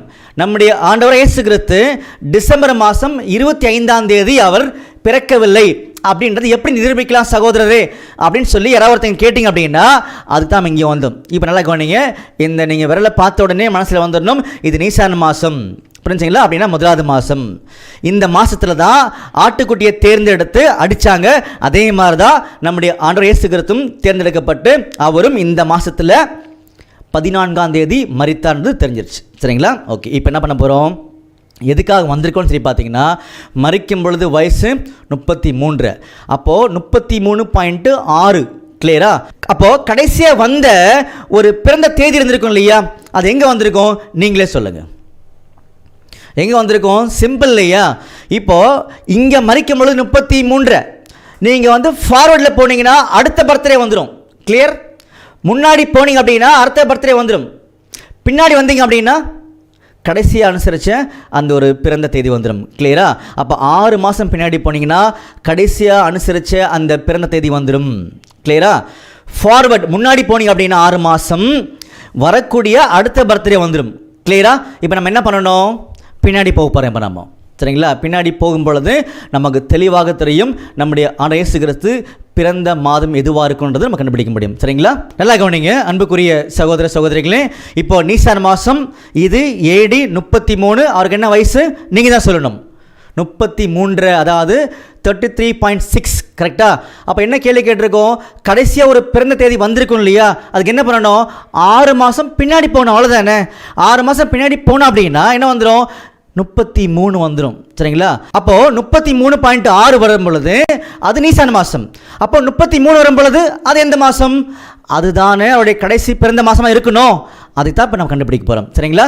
இப்போ சிம்பிளாக என்ன பண்ணிக்கோங்கன்னா, மைண்டில் அவருக்கு 33 வயசு இருக்கும் பொழுது அது நீசான் மாதம். இப்போ பின்னாடி வரப்போகிறோம், ஒவ்வொரு மாதமாக பின்னாடி வரும்போது நீங்கள் தெளிவாக சொல்லுவீங்க அவர் எந்த மாதம் கட்டாயமாக பிறந்திருப்பான்றதை உங்களால் சொல்ல முடியும். சரிங்களா? நல்லா கவனிங்க, இது நீசான். அடுத்து வந்து என்ன வரணும், 12ஆம் மாதம் வரணும். புரிஞ்சுங்களா? அது ஆதார் மாதம். வசனம் வாசிக்கலாமா? பாருங்கள், எஸ்தரில் 3ஆம் அதிகாரம் 7ஆம் வசனம். எஸ்தர் 3ஆம் அதிகாரம் 7ஆம் வசனம். ராஜாவாகிய அகஸ்வேருவின் 12ஆம் வருஷம் நீசான் மாசமாகிய 1ஆம் மாதத்திலே ஆமானுக்கு முன்பாக பூர் எண்ணப்பட்ட சீட்டு ஒவ்வொரு நாளையும் ஒவ்வொரு மாதத்தையும் குறித்து போடப்பட்டு ஆதார் மாதமான 12ஆம் மாதத்தின் மேல் விழுந்தது. பார்த்தீங்களா? அப்போது சில பேர் வந்து இதை கொஞ்சம் வந்து கவனிக்கலைன்னா மிஸ் பண்ணிடுவீங்க. இந்த சார்ட் பார்த்துட்டே வாங்க, இந்த கை விரலையும் பார்த்துட்டே வாங்க. சரிங்களா? நல்லா கவனிங்க. இந்த கை விரல் பார்த்த உடனே நம்ம தெளிவாக புரிஞ்சுக்கணும், இது வந்து நீசான் மாதம் அப்படின்னு புரிஞ்சுக்கணும். அந்த மாதத்தில் அவர் மரிச்சான்றது தெளிவாயிடுச்சு. மரிக்கும் பொழுது வயசு என்ன, 33.6, அதாவது 33 தெளிவாயிடுச்சு. சரிங்களா? பின்னாடி வரும் பொழுது இப்போ ஒரு ஸ்டெப் உள்ள வந்திருக்கும். அது எந்த மாதம், 12ஆவது மாதம். புரிஞ்சுங்களா? என்ன பேர் மாதத்துக்கு, ஆதார் மாதம். புரிஞ்சுங்களா? அப்போட வயசு என்னவா இருக்கணும், கரெக்டாக சொல்லுங்கள் பார்க்கலாம். 33.5. புரிஞ்சுங்களா? இப்போ 6லேருந்து ஒன்று தாண்டி வந்திருக்கும், அவ்வளோதான், சிம்பிள். 5 வந்துட்டோமா? இப்போ அடுத்த மாதம் போக போகிறோம். புரிஞ்சுங்களா? அடுத்த மாதம் சொல்லி வரும் பொழுது அது எந்த மாதம், 11ஆவது மாதம். ஏன்னா இங்கே 12 வந்துச்சு இல்லையா, இப்போ இங்கே 11 வரும். சரிங்களா? அது எந்த மாதம் வாசிக்கலாமா? பாருங்க, சகரியா 1ஆம் அதிகாரம் 7ஆம் வசனம். சகரியா 1ஆம் அதிகாரம் 7ஆம் வசனம். தரிவு அரசாண்ட 2ஆம் வருஷம் சேபாத் மாதமாகிய 11ஆம் மாதம். பார்த்தீங்களா? ஷேபாத்ன்றது 11ஆவது மாதம். அப்போது இந்த விரல் பார்க்குறீங்க, பார்த்த உடனே அது நீசான் மாதம். அப்போ அவருக்கு வயசு 33, பின்னாடி 6 மாதம் வரணும்னு சொல்லி ஒரு முடிவு எடுத்தோம். அதுதான் சரியான முடிவு. அப்போ அதை முதல் ஸ்டெப் வச்சோம், அது வந்து 12ஆவது மாதமாகிய ஆதார் மாதம். 2வது ஸ்டெப் வச்சோம் இல்லையா, இந்த பிக்சர் பாருங்கள், 2வது ஸ்டெப் வச்சோம் இல்லையா, அது 11ஆவது மாதம். என்ன பேர், ஷேபாத். அப்போது அவருக்கு என்ன வயசு, 33.4. கிளியர் ஆச்சா? இப்போ அடுத்த ஸ்டெப் வைக்கணுமா, வைக்கலாமா? பாருங்க, எஸ்தரில் 2ஆம் அதிகாரம் 16ஆம் வசனம். எஸ்தர் 2ஆம் அதிகாரம் 16ஆம் வசனம். அப்படியே எஸ்தர் ராஜாவாகிய அகஸ்வேரு அரசாளுகிற 7ஆம் வருஷம் தேபேத் மாதமாகிய 10ஆம் மாதத்திலே. பார்த்தீங்களா? ரொம்ப தெளிவாயிடுச்சு. அப்போ இது நீசான் மாதம். இங்கே 12, இங்கே 11, இங்கே 10. மாதத்தினுடைய பேர் என்ன, தேபேத். தெளிவாயிட்டோமா? அப்போ தேபேத் வரும் பொழுது அவருக்கு என்ன வயசு, 33.3. கிளியர் ஆச்சா? அப்போ எது வரைக்கும் வந்திருக்கோம், 10ஆவது மாதம் வரைக்கும் வந்திருக்கோமா? சரிங்களா? அடுத்து பின்னாடி போகணுமா? போலாமா? பாருங்க, சகரியால 7ஆம் அதிகாரம் 1ஆம் வசனம். சகரியா 7ஆம் அதிகாரம் 1ஆம் வசனம். தரியு ராஜா அரசாண்ட 4ஆம் வருஷம் கிஸ்லே என்னும் 9ஆம் மாதம். பாத்தீங்களா, 9வது மாசம் வந்துட்டோம் இப்போ, புரிஞ்சுங்களா? இந்த 9வது மாசத்துல அவருடைய வயசு என்ன? 33.2. கிளியர் ஆயிடுச்சா? எங்க படிச்சோம்? கிஸ்லேன்னு சொல்லக்கூடிய 9வது மாசம் என்பது சகரியால 7ஆம் அதிகாரத்தில் 1ஆம் வசனத்தில் தெளிவுபடுத்தி காமிச்சார். புரிஞ்சுங்களா? இப்போ என்ன வரணும்? 8வது மாசம் வரணும். நல்லா கவனிங்க, இந்த பிக்சர் பார்த்துட்டே வாங்க. 8வது மாசம் வரணும். 8வது மாசம் எந்த மாசம் வாசிக்கலாமா? 1 ராஜாக்கள் 6ஆம் அதிகாரம் 38ஆம் வசனம். 1 ராஜாக்கள் 6ஆம் அதிகாரம் 38ஆம் வசனம். 11ஆம் வருஷம் பூல் என்னும் 8ஆம் மாதத்திலே. பார்த்தீங்களா? அப்போ பூல் எனக்கூடிய 8ஆம் மாதத்தில் என்றது சொல்லி காமிச்சார். அப்போ பூல் எனக்கூடிய 8ஆம் மாதத்தில் அவருக்கு என்ன வயசு? 33.1. கிளியர் ஆச்சுங்களா? இப்போ அடுத்து என்ன வரணும்? 33 வரணும். கிளியரா? அப்போ 33 வரும் பொழுது அது எந்த மாதம்? திஸ்ரி அப்படின்னு சொல்லக்கூடிய 7வது மாசம். வாசிக்கலாமா? பாருங்க, 1 ராஜாக்கள் 8ஆம் அதிகாரம் 2ஆம் வசனம். 1 ராஜாக்கள் 8ஆம் அதிகாரம் 2ஆம் வசனம். இஸ்ரவேல் மனுஷரெல்லாம் 7ஆம் மாதமாகிய ஏத்தானி மாதத்து பண்டிகையிலே. பாத்தீங்களா?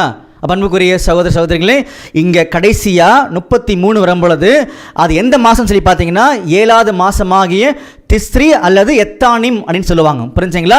இங்கே வந்துட்டோம். அது திஸ்ரி மாசமாகிய 7வது மாசம்ன்றது தெளிவாயிடுச்சு. கிளியருங்களா? இப்போ நல்லா இந்த பிக்சர் பாருங்க, என்னுடைய விரல் பாருங்க. இது எந்த மாசம்? நீசான் மாசம். கிளியரா? அப்போ அவருக்கு வயசு என்ன? 33.6. கடைசியா ஒரு பிறந்த தேதி வந்திருக்கும் இல்லையா? அதை கண்டுபிடிக்கணும். என்ன பண்ணணும்? இங்கேருந்து 6 மாதம் பின்னாடி போகணும். அவ்வளோதானே? பின்னாடி போகும் பொழுது பின்னாடி வந்துட்டோம்னா முதல்ல எந்த மாதம் வரணும்? 12வது மாதமாகிய ஆதார மாதம் வரணும். அதுக்கப்புறமா 11வது மாதம், 10வது மாதம், 9வது மாதம், அதுக்கப்புறமா 8வது மாதம், அதுக்கப்புறமா 7வது மாதத்தில் அவருக்கு வயசு 33. அது எத்தானிம் அல்லது திஸ்ரி மாதம். கிளியர்? இதில் என்ன பிரதர் விசேஷம் இருக்குன்னு சொல்லி நீங்கள் கேட்கும் பொழுது ரொம்ப அழகான ஆழமான விசேஷம் அதில் மறைஞ்சிருக்குது. சரிங்களா? இப்போ என்ன பண்ண போகிறோம்னு சொல்லி பார்த்தீங்கன்னா, இப்போ மேலே இந்த பிக்சர் நல்லா கவனிங்க. இது எபிரேய கேலண்டரின் அடிப்படையில் அவங்களுக்கு நம்முடைய ஆண்டவர் எழுதி கொடுத்த மாதங்கள் தான் இப்போ மேலே போட்டிருந்தோம். சரிங்களா? இப்போ கீழே அப்படியே கம்பேர் பண்ணும்போது நல்லா கவனிங்க, நம்முடைய உலகத்தினுடைய கேலண்டருடைய மாதங்கள் வரப்போகுது. சிம்பிள், அவ்வளோதான். அப்போது யூதர்களுக்கு நம்முடைய ஆண்டவர் கொடுத்த அந்த காலக்கணக்கு இருக்கு இல்லையா? கேலண்டர்ஸு, மாதங்கள்லாம் இருக்கு இல்லையா? எதன் அடிப்படையில் சொல்லி பார்த்தீங்கன்னா அது சந்திர காலக்கணக்கு. எல்லாருக்குமே தெரியும். நமக்கு எதன் அடிப்படையில்? அது சூரிய காலக்கணக்கு. சரிங்களா?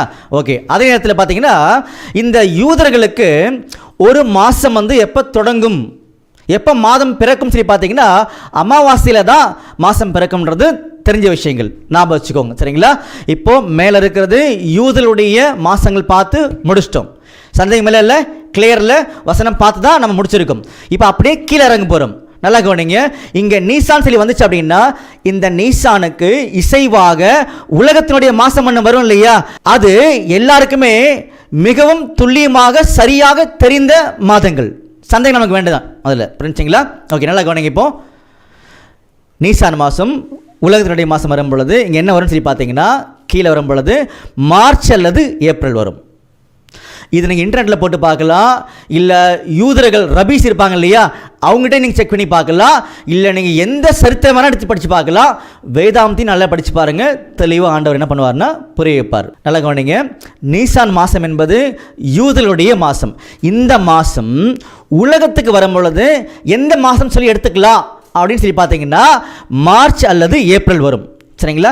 ஏன் மார்ச் அல்லது ஏப்ரல் நீங்கள் சொல்கிறீங்கன்னு சொல்லி பார்த்தீங்கன்னா இந்த யூதர்களுக்கு ஒரு மாதம் எப்போ தொடங்கும் அப்படின்னு சொல்லி கவனிக்கும் பொழுது அமாவாசையில் தான் அது தொடங்கும். சரிங்களா? அதாவது 15ஆம் தேதி தான் அவங்களுக்கு தொடங்கும். மாதத்தினுடைய பாதி நாள் அங்கே போயிடும். அப்போ அது நமக்கு வரும் பொழுது ஒரு வேளை புரியாமல் இருந்தால் கூட நீங்கள் வேதாமத்துக்குள்ளாக தொடர்ந்து நல்லா இந்த மாத பிறப்பில் குறித்து படித்து பாருங்கள், உங்களுக்கு புரிய ஆரம்பிச்சிடும். அப்போ நமக்கு வரும் பொழுது ஒரு மாதத்தில் பாதி நாள் வந்துடும், இன்னொரு மாதத்தில் பாதி நாள் வந்துடும். உதாரணத்துக்கு மார்ச்சில் 15 நாளும் ஏப்ரலில் 15 நாளும் கூடிடும். அப்படி வந்தால் தான் 30 நாள் கணக்கு வரும். புரிஞ்சுங்களா? அதனால தான் உலகத்தினுடைய கணக்கு வரும் பொழுது மார்ச் அல்லது ஏப்ரல் வரும். நல்லா புரிஞ்சுக்கோங்க. இந்த பிக்சர் நல்லா பாருங்கள். மேலே யூதர்களுடைய காலக்கணக்கு, கீழே வந்து உலகத்தினுடைய காலம். நல்ல கவனிங்க, இங்கே என்ன வந்திருக்கு? முதல்ல என்ன பார்த்துருந்தோம்? நீசான் மாதம் பார்த்துருந்தோம் இல்லையா? அந்த நீசான் மாதம் உலகத்தினுடைய கேலண்டருக்கு என்ன வருது? மார்ச் அல்லது ஏப்ரல். இது கிளியரா? நம்பர் 1 தெளிவாயிட்டீங்க. இப்போது நீசான்லேருந்து தாண்டி எங்கே வரும்? ஆதார் மாதம் வரும். புரிஞ்சுங்களா? ஆதார் மாதம் என்பது 12வது மாதம். அப்போ அந்த 12வது மாதம் நம்முடைய கேலண்டருக்கு என்ன வரும்? பிப்ரவரி அல்லது மார்ச். கிளியரா? இது எங்கள் மைண்டில் வாங்கிக்குவாங்க, பிக்சரும் பார்த்துட்டே வாங்க, தெளிவாக புரிய வச்சிருவார். புரிஞ்சுங்களா? அப்போது அந்த 12வது மாதம் ஆகிய ஆதார் மாதம் நம்முடைய உலகத்தினுடைய கேலண்டருக்கு எந்த மாதம் வரும் அப்படின்னு சொல்லி பார்த்தீங்கன்னா பிப்ரவரி அல்லது மார்ச். சரிங்களா? ஓகே. அடுத்து என்ன வரணும்? 11வது மாதம், ஷேபாத் சொல்லக்கூடிய 11வது மாதம் இங்கே வந்துட்டோமா? இந்த மாதம் உலகத்தினுடைய கேலண்டருக்கு எந்த மாதம் வரும் அப்படின்னு சொல்லி பார்த்தீங்கன்னா ஜனவரி அல்லது பிப்ரவரி. புரிஞ்சுங்களா? இது முடிஞ்சிருச்சு. இப்போது எந்த மாதம் முடிச்சிருக்கோம்? 11 முடிச்சிருக்கோமா? அடுத்து என்ன வரணும்? 10வது மாதம். இந்த பிக்சர் வாட்ச் பண்ணிட்டே வாங்க, வார்த்தைகளையும் காதில் வாங்கிட்டே வாங்க. சரிங்களா? இப்போ 10வது மாதம் வரும். 10வது மாதம் வரும் பொழுது அது எந்த மாதம்? தேபேத் அப்படின்னு சொல்லக்கூடிய 10வது மாதம் எப்ரேய கேலண்டரில். அது உலகத்தினுடைய கேலண்டருக்கு வரும் பொழுது எந்த மாதம்? நல்லா கவனிங்க, கரெக்டாக கீழே பாருங்கள். அது வந்து டிசம்பர் அல்லது ஜனவரி. புரிஞ்சுங்களா? டிசம்பர் அல்லது ஜனவரின்றது தெளிவாயிருச்சு. நம்முடைய ஆண்டு இன்னும் பிறக்கல, பார்த்தீங்களா? அது முடிஞ்சிருச்சு. இப்போ 10வது மாதம் முடிஞ்சுன்னா அடுத்தது 9வது மாதம். அந்த மாதத்துடைய பேர் என்ன? கிஸ்லேன்னு சொல்லக்கூடிய 9வது மாதம். அந்த மாதம் நம்முடைய உலகத்தினுடைய கேலண்டருக்கு எந்த மாதம் வரும்? நவம்பர் அல்லது டிசம்பர். புரிஞ்சுங்களா? நவம்பர் அல்லது டிசம்பர் வந்துருச்சுன்றதை நம்ம பார்த்துட்டோம். புரிஞ்சுங்களா? அடுத்து என்ன வரணும்? 8வது மாதமாகிய பூல் மாதம். ஏற்கனவே பார்த்தோம் இல்லையா? அப்போ இந்த 8வது மாதமாகிய இந்த பூல் மாதம் வரும் பொழுது நம்முடைய உலகத்தினுடைய கேலண்டருக்கு அது எந்த மாதத்தை அடையாளப்படுத்துது அப்படின்னு சொல்லி பார்த்தீங்கன்னா அக்டோபர் அல்லது நவம்பர். புரிஞ்சுங்களா? ஓகே. அடுத்தது தான் நம்முடைய ஆண்டவர் பிறந்த மாதமாகிய 7வது மாதமாகிய எத்தானிம் அல்லது திஸ்ரி. நல்லா கவனிங்க, இந்த வரல பாருங்க, எத்தானிம் அல்லது திஸ்ரி. இந்த மாதம் உலகத்தினுடைய கேலண்டருக்கு வரும் பொழுது அது எந்த மாதம் சொல்லி கவனிச்சிங்கன்னா செப்டம்பர் அல்லது அக்டோபர். அப்போது நல்லா புரிஞ்சுங்களா? நம்முடைய ஆண்டவர் பிறந்தது செப்டம்பர் அல்லது அக்டோபர்ன்றதை தெளிவாக வேதாமத்துக்குள்ளாக பார்த்துட்டோம். புரிஞ்சுங்களா? அன்புக்குரிய சகோதர சகோதரிகளே, டிசம்பர் 25ஆம் தேதி அப்படின்றது பார்த்தீங்கன்னா பாரம்பரியம் சொல்லி வந்தாவே அதை யார் கொண்டு வரா அப்படின்னு சொல்லி பார்த்தீங்கன்னா பாருங்க, யோவான் 8ஆம் அதிகாரம் 44ஆம் வசனம். யோவான் 8ஆம் அதிகாரம் 44ஆம் வசனம். நீங்கள் உங்கள் பிதாவாகிய பிசாசு ஆனவனால் உண்டானவர்கள், உங்கள் பிதாவினுடைய இச்சைகளின்படி செய்ய மனதாய் இருக்கிறீர்கள். அவன் ஆதி முதற்கொண்டு மனுஷ கொலைபாதகனாய் இருக்கிறான். சத்தியம் அவனிடத்தில் இல்லாதபடியால் அவன் சத்தியத்திலே நிலைநிற்கவில்லை. அவன் பொய்யனும் பொய்யுக்கு பிதாவுமாய் இருக்கிறபடியால் அவன் பொய் பேசும்போது தன் சொந்தத்தில் எடுத்து பேசுகிறான். பாத்தீங்களா? இது பிசாசுடைய தந்திரமான உபதேசங்கள். ஆனால் நம்முடைய ஆண்டவரை நேசிக்கிறேன்னு சொல்லி பிசாசுடைய சிந்தனைகளில் உள்ள கொண்டு வரக்கூடாதுன்றது தான் ஆண்டவருடைய விருப்பம். அதனால தான் நம்மளை அவர் நேசிக்கிறார். அந்த ஜீவனை நாம் நேசிக்கணும் அப்படின்னா அவர் பிறந்த மாதம் டிசம்பர் 25 அல்ல அப்படின்றது தான் தெளிவு. புரிஞ்சுங்களா? அன்புக்குரிய சகோதர சகோதரிகளே, இந்த மாதிரி தான் நம்முடைய ஆண்டவராக இயேசு கிறிஸ்து இருந்த அந்த காலப்பகுதியிலேயே சில பாரம்பரியங்களை யூதர்கள் தெளிவாக வச்சிருந்தாங்களாம். பாருங்க, மத்தேயு 15ஆம் அதிகாரம் 1ஆம் வசனத்திலிருந்து வாசிக்கலாம். மத்தேயு 15ஆம் அதிகாரம் 1ஆம் வசனம் முதல். அப்பொழுது எருசலேமிலிருந்து வந்த வேதபாரகரும் பரிசேயரும் இயேசுவினிடத்தில் வந்து, உம்முடைய சீஷர்கள் முன்னோர்களின் பாரம்பரியத்தை ஏன் மீறி நடக்கிறார்கள்? கை கழுவாமல் போஜனம் பண்ணுகிறார்களே என்றார்கள். அவர்களுக்கு அவர் பிரதியுத்தரமாக, நீங்கள் உங்கள் பாரம்பரியத்தினாலே தேவனுடைய கற்பனை ஏன் மீறி நடக்கிறீர்கள்? பாத்தீங்களா? நம்முடைய ஆண்டவர் இன்னைக்கு இருக்கக்கூடிய ஒவ்வொரு கிறிஸ்தவனையும் பார்த்து கேட்கக்கூடிய சரியான கேள்வி, உங்களுடைய பாரம்பரியத்தினால ஏன் தேவனுடைய கற்பனைகளை நீங்க மீறி நடக்கிறீங்கன்றதை கேட்கிறார். புரிஞ்சுங்களா? அப்ப ஆண்டவர் இயேசு கிறிஸ்துவை நேசிக்கிறேன்னு சொல்லக்கூடிய ஒவ்வொரு உயிருமே இந்த சட்டத்தை ஃபாலோ பண்ணுமே தவிர வேற எதுவுமே இல்லைன்றதை நம்முடைய ஆண்டவர் சொல்லி காமிக்கிறாரு. அதனாலதான் நம்முடைய ஆண்டவர் விசேஷமான உண்மைகளை இன்னைக்கு நம்ம சொல்லி கொடுத்துருக்காரு. அதனால இது யாரையுமே புண்படுத்துறதுக்கோ காயப்படுத்துறதுக்கோ வேதனைப்படுத்துறதுக்கோ கிடையாது. நம்முடைய ஆண்டவரை நேசிக்க நமக்கு எல்லாருக்கும் கற்றுக் கொடுக்கப்பட்ட முக்கியமான வழி இது. புரிஞ்சுங்களா? இந்த வழியில் தான் நம்ம போகணுமே தவிர உலகத்தினுடைய பாரம்பரியம் பிசாசினுடைய தந்திரம் அப்போ அதிலிருந்து இன்னைக்கு நம்ம வெளியே வந்துட்டோம். டிசம்பர் மாதம் என்பது நம்முடைய இயேசு கிறிஸ்து பிறந்த மாதமே அல்ல. உலகத்தில் எந்த ஒரு காரியத்திலுமே இது நிரூபிக்கப்படவும் இல்லை. வேதாகம் மட்டும்தான் தெளிவாக நமக்கு சொல்லுது. நம்முடைய ஆண்டவராக இயேசு கிறிஸ்து பிறந்த மாதம் உலகத்தினுடைய கேலண்டர் அடிப்படையில் அது செப்டம்பர் அல்லது அக்டோபர். சரியாச்சுங்களா? கிளியரா? அது யூதருடைய கேலண்டர் அடிப்படையில் அது எத்தானியம் அல்லது திஸ்ரி. கிளியர்? புரிஞ்சுங்களா? அப்போது நம்முடைய இயேசு கிறிஸ்துடைய பிறப்பை கொண்டாட வேண்டாமா அப்படி ஒரு கேள்வி வரும் பொழுது நம்முடைய ஆண்டவர் சொல்கிறாரு, என்னுடைய கற்பனைகளை கை கொள்ளுங்க, அதுதான் அன்பு. உங்களுக்கு ரட்சிப்புன்னு சொன்னீங்க அப்படின்னா என்னுடைய சத்தியங்கள் மூலமாக தான் ரட்சிப்பு கிடைக்குமே தவிர, அந்த சத்தியம் நம்ம தெரிந்து கொள்ளும் பொழுது அந்த சத்தியம் நம்ம சுத்திகரிக்கும், அந்த சத்தியம் நம்ம பரலோகத்துக்கு கொண்டு போகும். அதுக்கு தான் ஆண்டவர் ஜீவனை விட்டுருக்கார், வேறு எதுக்குமே கிடையாது. புரிஞ்சுங்களா? அப்போ முதல் பாகத்தை நம்ம கடந்து வந்துட்டோம். சரிங்களா? அப்போ இந்த பாகத்துக்குரிய எல்லா விஷயங்களும் எல்லா உண்மைகளும் இந்த படத்தில் போடப்பட்டிருக்கும். நீங்கள் தேவைப்படுறவங்க எடுத்து பாருங்கள். ஒருவேளை இன்னும் அதிகமாக தேவைப்படுச்சு அப்படின்னா எங்களுடைய காஸ்பல் சொசைட்டி யூடியூப் சேனலில் நீங்கள் தொடர்பு கொள்ளுங்க. கட்டாயமாக இந்த எல்லா கணக்குகளுமே வசனத்தோடு உங்களுக்கு கொடுக்கறதுக்கு நாங்கள் ரெடியாக இருக்கோம். புரிஞ்சுங்களா? இப்போ ரெண்டாம் பாகத்துக்குள்ளாக நம்ம கடந்து போகலாமா? இதே மாதிரி தான் ரெண்டாம் பாகத்துக்குள்ளேயும் கடந்து போகிறோம். அப்போ ரெண்டாம் பாகம் எதுக்காக உள்ளே போகணும் அப்படின்னு சொல்லி பார்த்தீங்கன்னா, நம்முடைய ஆண்டவர் இயேசு கிறிஸ்து மரிக்கும் பொழுது அவருடைய வயசு 33 அப்படின்னு நீங்கள் சொன்னீங்கல்ல.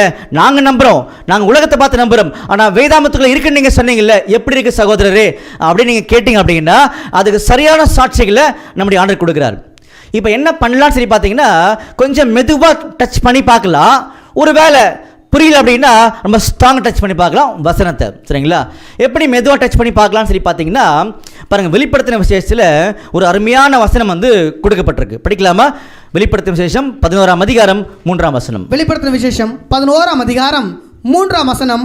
என்னுடைய 2 சாட்சிகளும் ரட்டு வஸ்திரம் முடித்து கொண்டிருக்கிறவர்களாய் 1260 நாளளவும் தீர்க்க தரிசனம் சொல்லும்படி அவர்களுக்கு அதிகாரம் கொடுப்பேன். பார்த்தீங்களா அன்புக்குரிய சகோதர சகோதரிகளே, என்னுடைய 2 சாட்சிகளும் 1260 நாளளவும். அப்போ 1260 நாள் சொன்னாவே 1260 வருஷம் நமக்கு நல்லா தெரியும். நிறைய வசனங்கள் பைபிள் இருக்குது. இப்போ நல்லா கவனிங்க, என்னுடைய 2 சாட்சிகளும் 1260 நாளளவும் என்ன பண்ணுவாங்க அப்படின்னா தீர்க்க தரிசனம் சொல்லுவாங்க அப்படின்றத பார்த்தீங்கன்னா சொல்லி காமிச்சார். அப்போது யார் இந்த 2 சாட்சிகள் சொல்லி பார்த்தீங்கன்னா, ஒன்று வந்து பழைய ஏற்பாடு, இன்னொன்று வந்து புதிய ஏற்பாடு. ஜஸ்ட் நீங்கள் கேட்டுக்கோங்க, எல்லா விதமான சப்போர்ட்டிவ் சாட்சிகளும் பைபிள் இருக்குது. அதை டச் பண்ண அப்படின்னா டைம் ரொம்ப நேரம் ஆகிடும். புரிஞ்சுங்களா? தெரியணும்னு ஆசைப்படுறவங்க கேளுங்க, கட்டாயமாக கொடுக்கப்படும் அவனுடைய கிருபையில். ஓகே, அப்போது இந்த 2 சாட்சிகளுமே 1260 நாள் ஆகிய 1260 வருஷம் தீர்க்க தரிசனம் சொல்லுவாங்க அப்படின்னா அது 2 சாட்சியாகிய ஒன்று பழைய ஏற்பாடு புதிய ஏற்பாடு. அப்போது இந்த சத்தியங்கள் சாட்சி கொடுக்குன்றதை சொல்லி காமிச்சார்.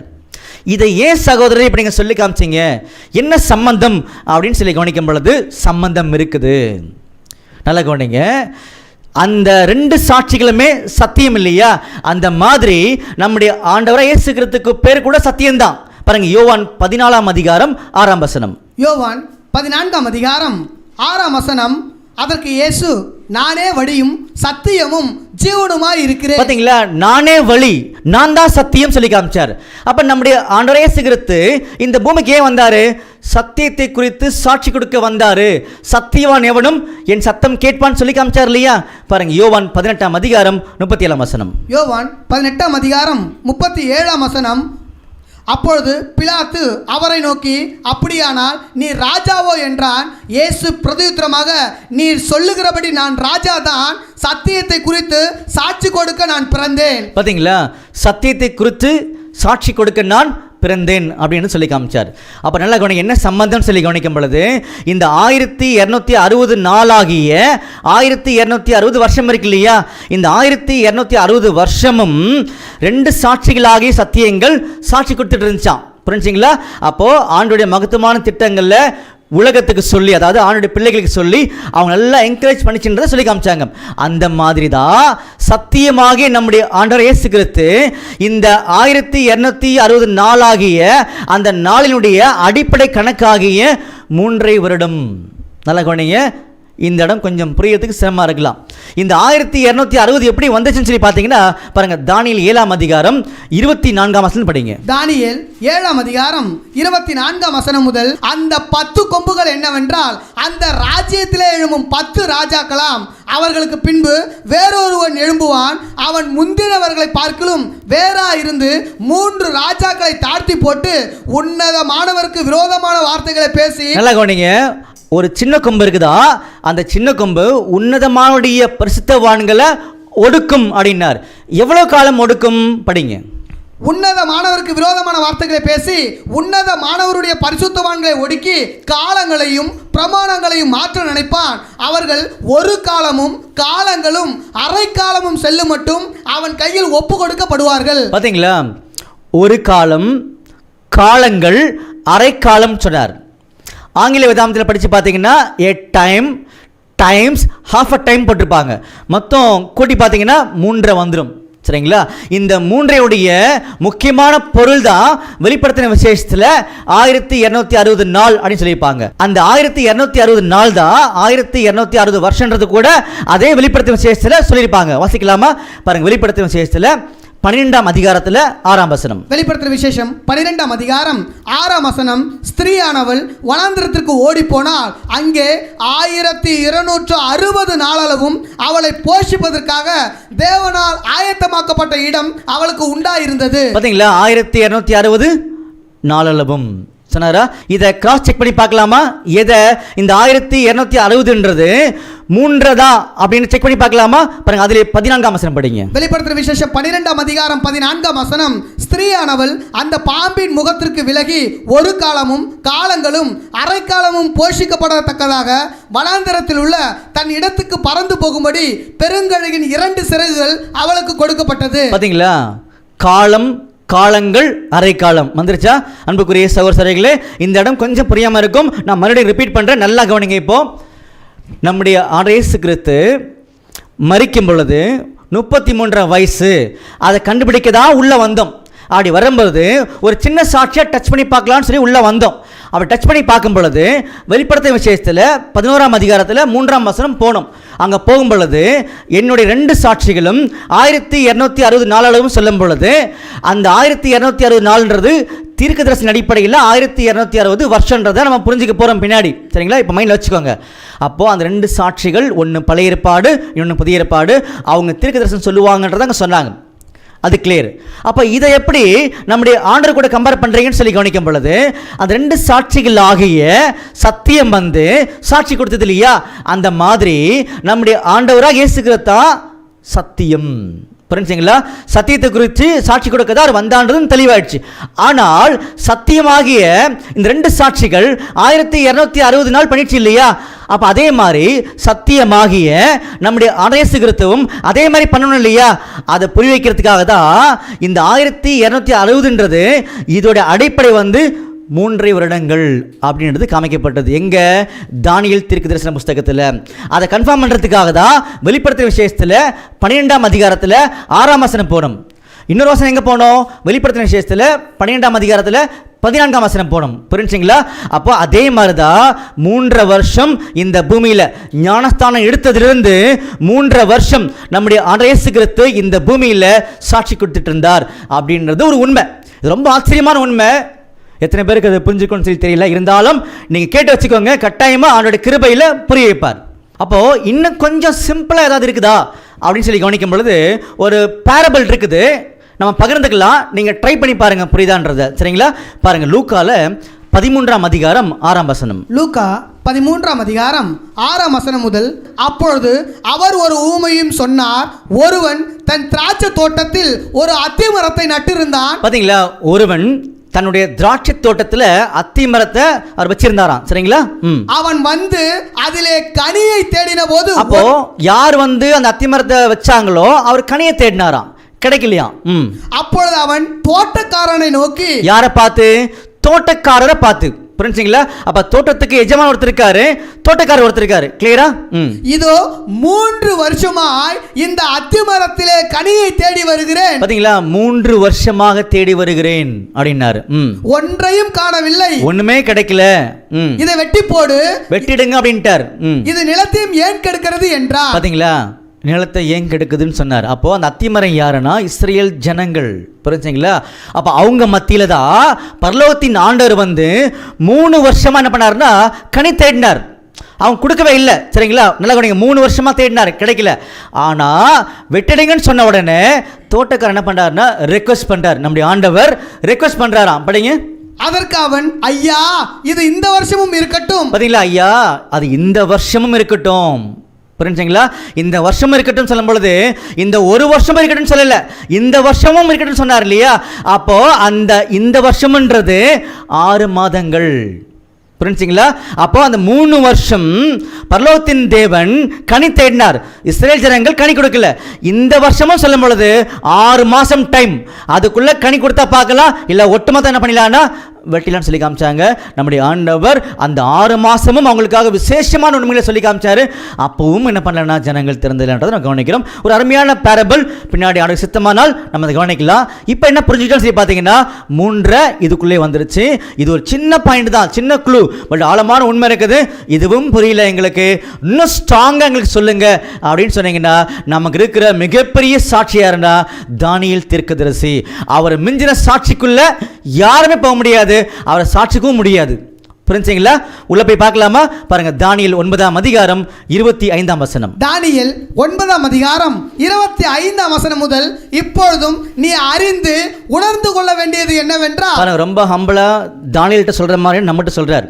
இப்பொழுதும் நீ அறிந்து உணர்ந்து கொள்ள வேண்டியது என்னவென்றால், எருசலேமை திரும்ப எடுப்பித்து கட்டுகிறதற்கான கட்டளை வெளிப்படுவது முதல் பிரபுவாகிய மேசியா வருமட்டும் 7 வாரமும் 62 வாரமும் செல்லும். அவைகளில் வீதிகளும் அலங்கங்களும் மறுபடியும் கட்டப்படும். ஆனாலும் இடுக்கமான காலங்களில் இப்படியாகும்.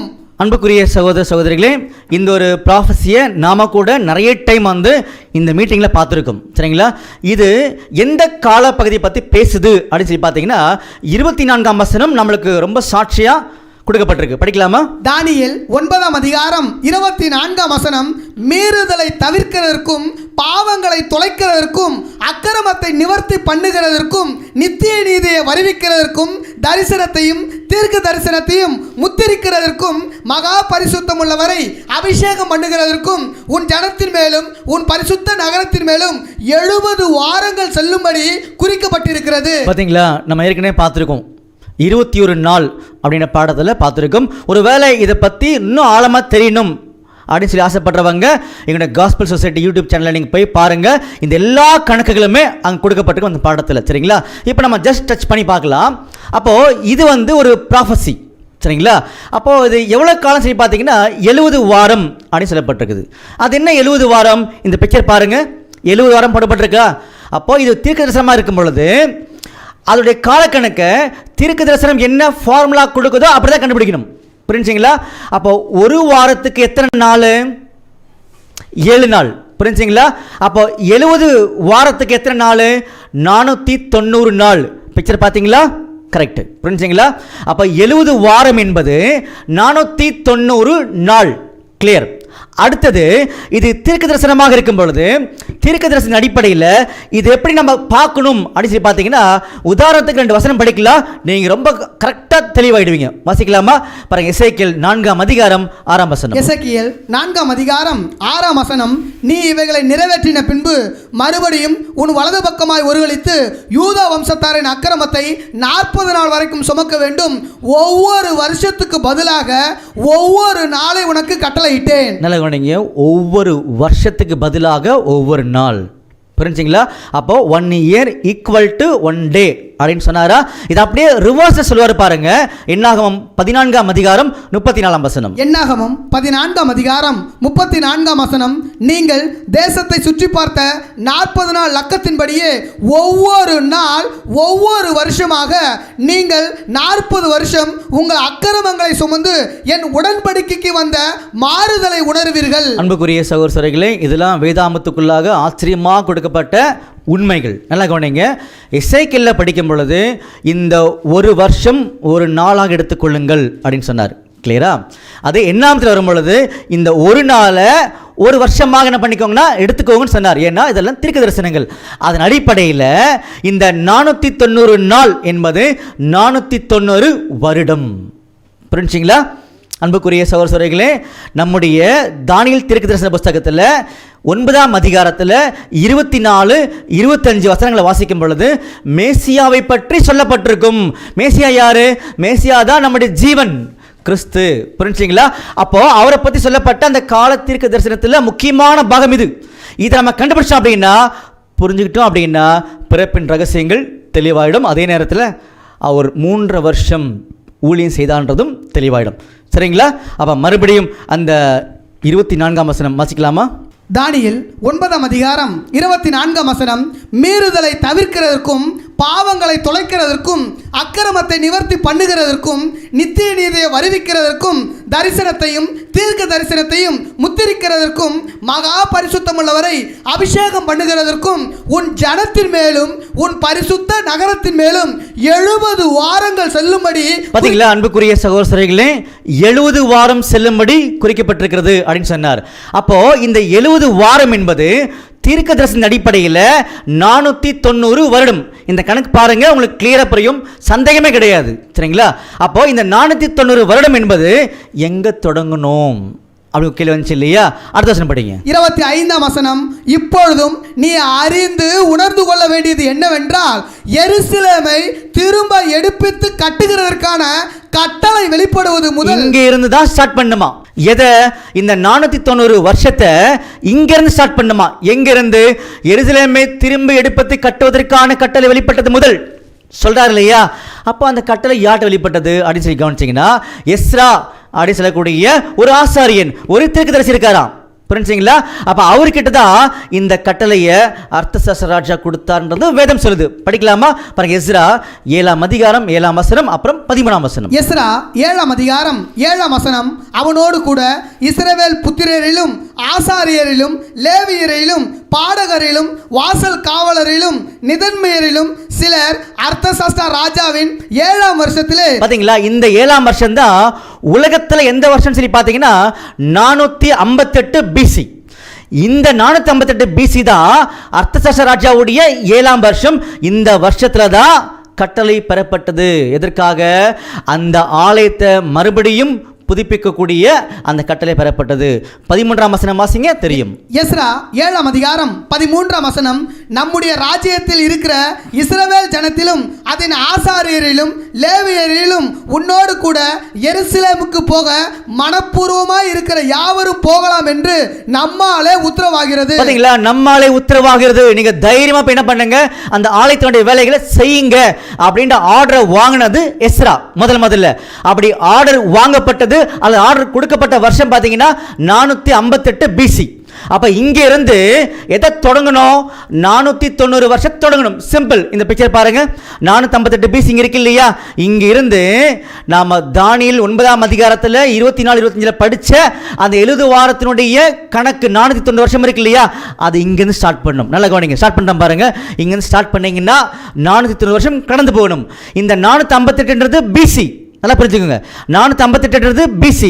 இந்த BC-லிருந்து 490 வருஷம் கடந்து போகணும். போனீங்கன்னா ஏடிக்குள்ளே போயிடுவீங்க. புரிஞ்சுங்களா? ஏடிக்குள்ளே போனீங்கன்னா அது எந்த வருஷம் வரும்னு சொல்லி பார்த்தீங்கன்னா, இதே பிக்சர் நல்லா கொண்டீங்க, அது AD 33ஆம் வருஷம் வந்துடும். அந்த வருஷத்தில் இந்த தீர்க்க தரிசனம் சொல்லப்பட்ட எல்லா காரியங்களும் துல்லியமாக முடிஞ்சிடுமா அப்படின்றத ஆண்டவர் அங்கே தெளிவுபடுத்தி காமிச்சார். அப்படின்னா இந்த 490 வருஷம் முடியும் பொழுது யார் மறைச்சிருக்குன்னு சொல்லி பார்த்தீங்கன்னா, யார் அனுப்புன்னு சொன்னாரோ அவர் மறைச்சிருக்கணுமா. அப்போ யார் அனுப்புன்னு சொல்லி சொன்னாரு? மேசியா. இப்போ படிங்க 25ஆம் வசனம் படிங்க. தானியேல் 9ஆம் அதிகாரம் 25ஆம் வசனம். இப்பொழுதும் நீ அறிந்து உணர்ந்து கொள்ள வேண்டியது என்னவென்றால், எருசலேமை திரும்ப எடுப்பித்து கட்டுகிறதுக்கான கட்டளை வெளிப்படுவது முதல் பிரபுவாகிய மேசியா வருமட்டும் 7 வாரமும் 62 வாரமும் செல்லும். அவைகளில் வீதிகளும் அலங்குகளும் மறுபடியும் கட்டப்படும். ஆனாலும் இடுக்கமான காலங்களில் இப்படியாகும். அந்த 62 வாரங்களுக்கு பின்பு, அதாவது அந்த 62 வாரங்களுக்கு பின்புன்னு சொல்லும் பொழுது அந்த 62 + 7 ஏற்கனவே சொல்லிட்டார். புரிஞ்சுங்களா? இதை எங்களுக்கு தெளிவாக நீங்கள் சொல்லிட்டு தான் போகணும் அப்படின்னு சொல்லி நீங்கள் சொன்னீங்கன்னா, இங்கே பாருங்க கீழே 21 நாள் அப்படி ஒரு படம் போட்டிருக்கா, கிளிக் பண்ணுங்க, உடனே உங்களுக்கு புரியும். சரிங்களா? மறுபடியும் படிங்க 26ஆம் வசனம். அந்த 62 வாரங்களுக்கு பின்பு மேசியா சங்கரிக்கப்படுவார். பார்த்தீங்களா? 62 வாரங்களுக்கு பின்பு சொல்லும் பொழுது 69 வாரம் முடிந்து வரக்கூடிய கடைசி வாரமாகிய 70வது வாரம். பிக்சர் பாருங்க, உங்களுக்கு தெரியும். இந்த 70வது வாரத்தில் மேசியா சங்கரிக்கப்பட வேண்டும், அவரை கொன்றுவாங்க, அவர் மரிச்சிருவான்றதா சொல்லப்பட்ட தீர்க்க தரிசனம். புரிஞ்சுங்களா? அப்போ நல்லா கொஞ்சம் அன்புக்குரிய சகோதரர்களே, இந்த 7 வாரம் போயிருச்சு, 62 வாரம் போயிருச்சு, 7 62 எவ்வளவு? 69 முடிஞ்சா? அப்போ 70 வார தீர்க்க தரிசனத்தில் 69 வாரம் முடிஞ்சிச்சா? இந்த கடைசி வாரம் இருக்குதா? நல்லா கவனிங்க, கடைசி ஒரு வாரம். இப்போ அடுத்த வசனம் படிங்க. தானியேல் 9ஆம் அதிகாரம் 26ஆம் வசனம் முதல். அந்த 62 வாரங்களுக்கு பின்பு மேசியா சங்கரிக்கப்படுவார். ஆனாலும் தமக்காக அல்ல, நகரத்தையும் பரிசுத்த ஸ்தலத்தையும் வரப்போகிற பிரபு ஜனங்கள் அழித்து போடுவார்கள். அதன் முடிவு ஜலப்பிரவாகம் போல இருக்கும். முடிவு பரியந்தம் யுத்தமும் நாசமும் உண்டாக நியமிக்கப்பட்டது. அவர் ஒரு வாரம் அளவும் அநேகருக்கு உடன்படிக்கையை உறுதிப்படுத்தி, நல்லா கவனிங்க, இந்த 70வது வாரமாகிய கடைசி வாரம். புரிஞ்சுங்களா? 69 ஆல்ரெடி முடிஞ்சிருச்சு. இந்த 70வது வாரமாகிய கடைசி வாரத்தை தான் இங்கே பிரித்து காமிக்கப்பட்டிருக்கு. இந்த பிக்சரில் கரெக்டாக நீங்கள் புரிஞ்சுக்கோங்க. புரிஞ்சுங்களா? அப்போது இந்த 70வது வாரத்தில் என்ன நடக்கும் அப்படின்னு சொல்லி பார்த்தீங்கன்னா, 2 முக்கியமான விஷயங்கள் நடக்குமா. ஒன்று அந்த வாரம் பாதி சென்ற பொழுது பலியும் காணிக்கையும் ஒழிய பண்ணுவார். பிக்சர் பாருங்க, இது 70வது வாரம். புரிஞ்சுங்களா? இந்த வாரம் பாதி சென்ற பொழுது, அப்போ இங்கே 7 இருக்கு இல்லையா, அதாவது 70th வீக், 70வது வாரம். அப்போ அந்த கடைசி வாரத்தை 2ஆக பிரிங்க. அதாவது இங்கே கொடுக்கப்பட்ட 70வது வாரத்தை லாஸ்ட் வீக்கை 2ஆக பிரிச்சிங்கன்னா பாதியாக பிரிக்கலாம். எப்படி பிரிக்கலாம்? 3.5 3.5 பிக்சரில் காமிச்சிருக்காங்களா? பிரிச்சிடலாம். புரிஞ்சுங்களா? அப்போ இந்த 3.5ன்றது முதல் பாகம். அப்போ அந்த வாரம் பாதி சென்ற பொழுது என்ன செய்வார்? பலியையும் காணிக்கையும் ஒழிய பண்ணுவார். அது என்ன பலியும் காணிக்கையும் ஒழிய பண்ணுவார்னா, நம்முடைய ஆண்டவராக இயேசு கிறிஸ்து ஞானஸ்தானம் எடுக்கும் பொழுது சொல்லர்த்தமாக யூதர்கள் செய்த பலியும் காணிக்கையும் அவர் ஒழிய பண்ணிட்டு அவரே என்ன பண்ணுவார்னா, பலியாக அவரே காணிக்கை என்ன பண்ணாரா? ஒப்பு கொடுத்தாரா? பாருங்க, எபிரேயர் 10ஆம் அதிகாரம் 9ஆம் வசனம். எபிரேயர் 10ஆம் அதிகாரம் 9ஆம் வசனம். தேவனே, உம்முடைய சித்தத்தின்படி செய்ய இதோ வருகிறேன் என்று சொன்னார். 2வதை நிலைநிறுத்துவதற்கு 1வதை நீக்கி போடுகிறார். பாத்தீங்களா? உம்முடைய சித்தத்தின்படி செய்ய வருகிறேன் அப்படின்னு சொன்னார். ஏன்னா அன்னைக்கு இருந்த யூதர்கள் சொல்லர்த்தமாக பலிகளையும் காணிக்கையும் செலுத்தினாங்க. ஆனா அந்த பலியும் காணிக்கையும் செலுத்தும் பொழுது இன்னைக்கு அநேக கிறிஸ்தவர்கள் பண்றாங்க இல்லையா, காணிக்கை போட்டிருக்காங்க இல்லையா, அர்த்தம் தெரியாம பண்ணிட்டு இருக்காங்க அநேகர். வேதம் ஒரு காலம் இந்த மாதிரி செய்ய சொல்லவே இல்லை. என்ன அர்த்தம் தெரிஞ்சுக்கணும்னா மறுபடியும் நீங்கள் அங்கே தான் போகணும். எங்கே? காஸ்பல் சொசைட்டி யூடியூப் சேனலில் போங்க, அங்கே இதே மாதிரி பாடங்கள் இருக்குது, நீங்கள் பாருங்கள் அது. சரிங்களா? அப்போது பலியும் காணிக்கையும் ஏன் ஏற்படுத்தினான்ற உண்மை தெரியாமே பலியும் காணிக்கையும் செலுத்திட்டு இருக்கிறாங்க. ஆண்டவர் சொன்னார், அதெல்லாம் இங்கே நோக்கம் என்ன நோக்கம்னா, உங்களையே நீங்கள் பலியாக செலுத்தணும், காணிக்கை கொடுக்கணும் அப்படின்னு சொல்லி என்ன பண்ணாருன்னா, அதாவது யூதர்கள் சொல்லர்த்தமாக செய்து வந்த எல்லா விதமான பலியும் காணிக்கையும் அவர் தள்ளிட்டு இவரே என்ன பண்ணிட்டாருன்னா அங்கே காணிக்கையாக பலியாக கொடுத்தாரு. எப்படி கொடுத்தாரு? உம்முடைய சித்தம் செய்ய வருகிறேன்னு சொல்லி அவரே கொடுத்தார் இல்லையா, அர்ப்பணிச்சார் இல்லையா, அதுதான் இவர் பலியும் காணிக்கையும் நிறுத்துறதுக்கு அடையாளம். அதே மாதிரி இவரே என்ன பண்ணிட்டாருன்னா பலியும் காணிக்கையாக அங்கே கொடுத்துட்டார். சரிங்களா? மறுபடியும் அந்த 27ஆம் வசனம் படிங்க. தானியேல் 9ஆம் அதிகாரம் 27ஆம் வசனம். அவர் ஒரு வாரம் அளவும் அநேகருக்கு உடன்படிக்கையை உறுதிப்படுத்தி அந்த வாரம் பாதி சென்ற போது பலியையும் காணிக்கையும் ஒழிய பண்ணுவார். பாருங்க, நான் மறுபடியும் சொல்றேன், அந்த வாரம் பாதி சென்ற பொழுது, பிக்சர் பார்த்துக்கோங்க, பாதி சென்ற பொழுது பலியும் காணிக்கையும் ஒளிய பண்ணுவார் சொல்லும் பொழுது நம்முடைய ஆண்டவராக இயேசு கிறிஸ்து எப்போ பலியையும் காணிக்கையும் ஒளிய பண்ணாருன்னா இந்த யூதர்கள் வந்து சொல்லர்த்தமா செய்தாங்கல்ல. பாருங்க, எபிரேயர் 5:1 படிங்க. எபிரேயர் 5:1 அன்றியும் மனுஷரில் தெரிந்து கொள்ளப்பட்ட எந்த பிரதான ஆசாரியனும் பாவங்களுக்காக காணிக்கைகளையும் பலிகளையும் செலுத்தும்படி மனுஷருக்காக தேவ காரியங்களை பற்றி நியமிக்கப்படுகிறான். பாத்தீங்களா, இது பழைய ஏற்பாட்டில் அன்னைக்கு இருந்த ஆசாரியர்கள் சொல்லர்த்தமாக செய்து வந்த வேலைகள். இதை அவர் ஸ்டாப் பண்ணிட்டாரு. யாரு? நம்முடைய ஆண்டவராகிய இயேசு கிறிஸ்து. அப்படி ஸ்டாப் பண்ணிட்டு இவரையே அர்ப்பணிச்சிட்டாராம். புரிஞ்சுங்களா? அதனால தான் இந்த வாரம், கடைசி வாரம் பாதி சென்ற உடனே பலியும் காணிக்கையும் ஒளிய பண்ணார். அது எப்போ ஒளிய பண்ணார்னா அவருடைய ஞானஸ்தானத்தில் அவர் அர்ப்பணித்தார் கடவுளுக்காக. புரிஞ்சுங்களா? அப்படி ஞானஸ்தானத்தில் நம்முடைய ஆண்டவர் தன்னையே அர்ப்பணிக்கும் பொழுது அவருக்கு வயசு என்ன பாருங்க. லூக்கா 3:23. லூக்கா 3:23.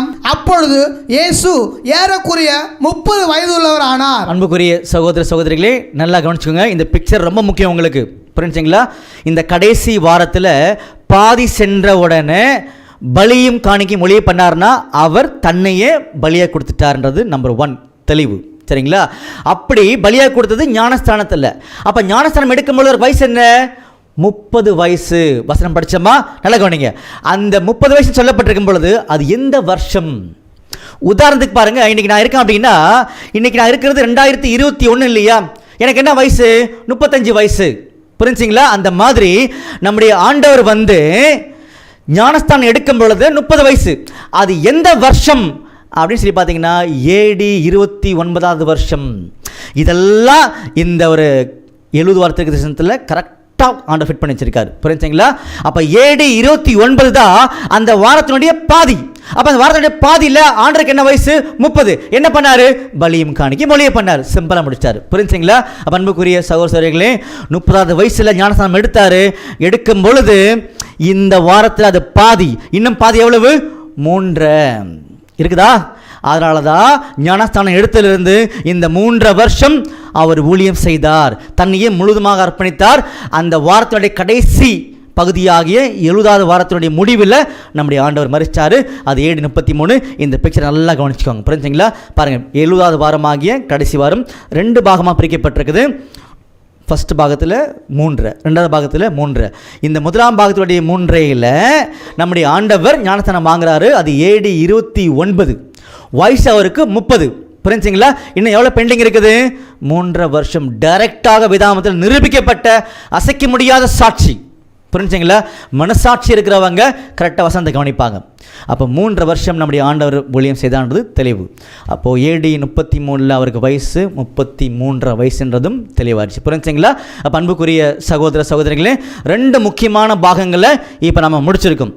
எதெல்லாம் முடிச்சிருக்கோம்னு சொல்லி பார்த்தீங்கன்னா, நம்முடைய ஆண்டவராகிய இயேசு கிறிஸ்து மரிக்கும் பொழுது அது நீசான் மாதம் அப்படின்னு பார்த்தோம். அப்படி பார்த்து வரும் பொழுது நம்முடைய மாதத்துக்கு நம்ம கம்பேர் பண்ணி ஒப்பிட்டு பார்த்தோம் இல்லையா? ஒப்பிட்டு பார்க்கும் பொழுது உதாரணத்துக்கு பாருங்க, இந்த ஆதார் மாதம் என்பது நம்முடைய மாதத்துக்கு எந்த மாதம்? March to April. மார்ச் அல்லது ஏப்ரல் கிடையாது, மார்ச் டு ஏப்ரல். புரிஞ்சுங்களா? இந்த மார்ச்சில் 15 நாள், இந்த ஏப்ரலில் 15 நாள். புரிஞ்சுங்களா? மொத்தம் 30 நாள். அந்த மாதிரி தான் ஒவ்வொரு நாளுமே வரும் பொழுது கடைசியில் அவர் எந்த மாதம் பிறந்தார்ன்றதை வேதம் நிரூபிச்சதுன்னு சொல்லி பார்த்தீங்கன்னா எத்தானிம் அல்லது திஸ்ரி, இன்னொரு பேர். புரிஞ்சுங்களா? 7வது மாதம் சொல்லி பார்த்தோம். அந்த மாதம் உலகத்தினுடைய கேலண்டரில் எந்த மாதம் சொல்லி பார்த்தீங்கன்னா செப்டம்பர் டு அக்டோபர். புரிஞ்சுங்களா? September to October. செப்டம்பரில் 15, அக்டோபரில் 15. இந்த மாதத்தில் தான் அவர் பிறந்தார். அதில் எந்த நாள் பிறந்தார் சகோதரரே தெரியணும்னா காஸ்பல் சொசைட்டியை ஃபாலோ பண்ணுங்க, கட்டாயமாக தெரிஞ்சுக்கலாம் பின்னாடி. புரிஞ்சுங்களா? இது நம்பர் 1 முடிஞ்சது. 2வது கணிக்கும் என்ன பார்த்துருந்தோம்? 3 வருஷம் நம்முடைய ஆண்டவர் வந்து இந்த பூமியில் ஞானஸ்தானத்திலிருந்து ஊழியம் செய்தார்ன்றதை கேள்விப்பட்டிருக்கோம். இப்போ நிரூபிக்கப்பட்டிருக்குது. தானியேல் 9ஆம் அதிகாரத்தில் 24, 25 வச்சு நிரூபிக்கப்பட்டிருக்கு. புரிஞ்சுங்களா? 2 விஷயங்கள் முடிஞ்சிருச்சு. கிளியரா? பாருங்க, யோவான் 8ஆம் அதிகாரம் 32ஆம் வசனம் படிங்க. யோவான் 8ஆம் அதிகாரம் 32ஆம் வசனம், சத்தியத்தையும் அறிவீர்கள், சத்தியம் உங்களை விடுதலையாக்கும் என்றார். பாத்தீங்களா? சத்தியத்தையும் அறிவீர்கள், சத்தியம் உங்களை விடுதலையாக்கும். அன்புக்குரிய சகோதர சகோதரிகளே, நம்முடைய வேதாமத்துக்குள்ளாக சொல்லப்பட்ட பிரம்மாண்டமான உண்மைகள் நம்முடைய ஆண்டவர் பிறந்த வருஷத்தினுடைய குறிப்புகள். புரிஞ்சுங்களா? இது தெரியாம தான் அநேகர் ஆண்டவர் நேசிக்கிறாங்க. ஆனாலும் அவங்களை ஆண்டவர் நேசிச்சார். காரணம் என்னன்னா, அவர்கள் உண்மையாக தேடினார்கள். யாரு? நம்ம தான், கிறிஸ்தவர்கள். உண்மையாக தேடணும். ஆனால் நம்ம தேடின அந்த முறைமைகள் தவறுன்றதை இன்னைக்கு நம்முடைய செவிகள் கேட்க சொல்லிட்டார்.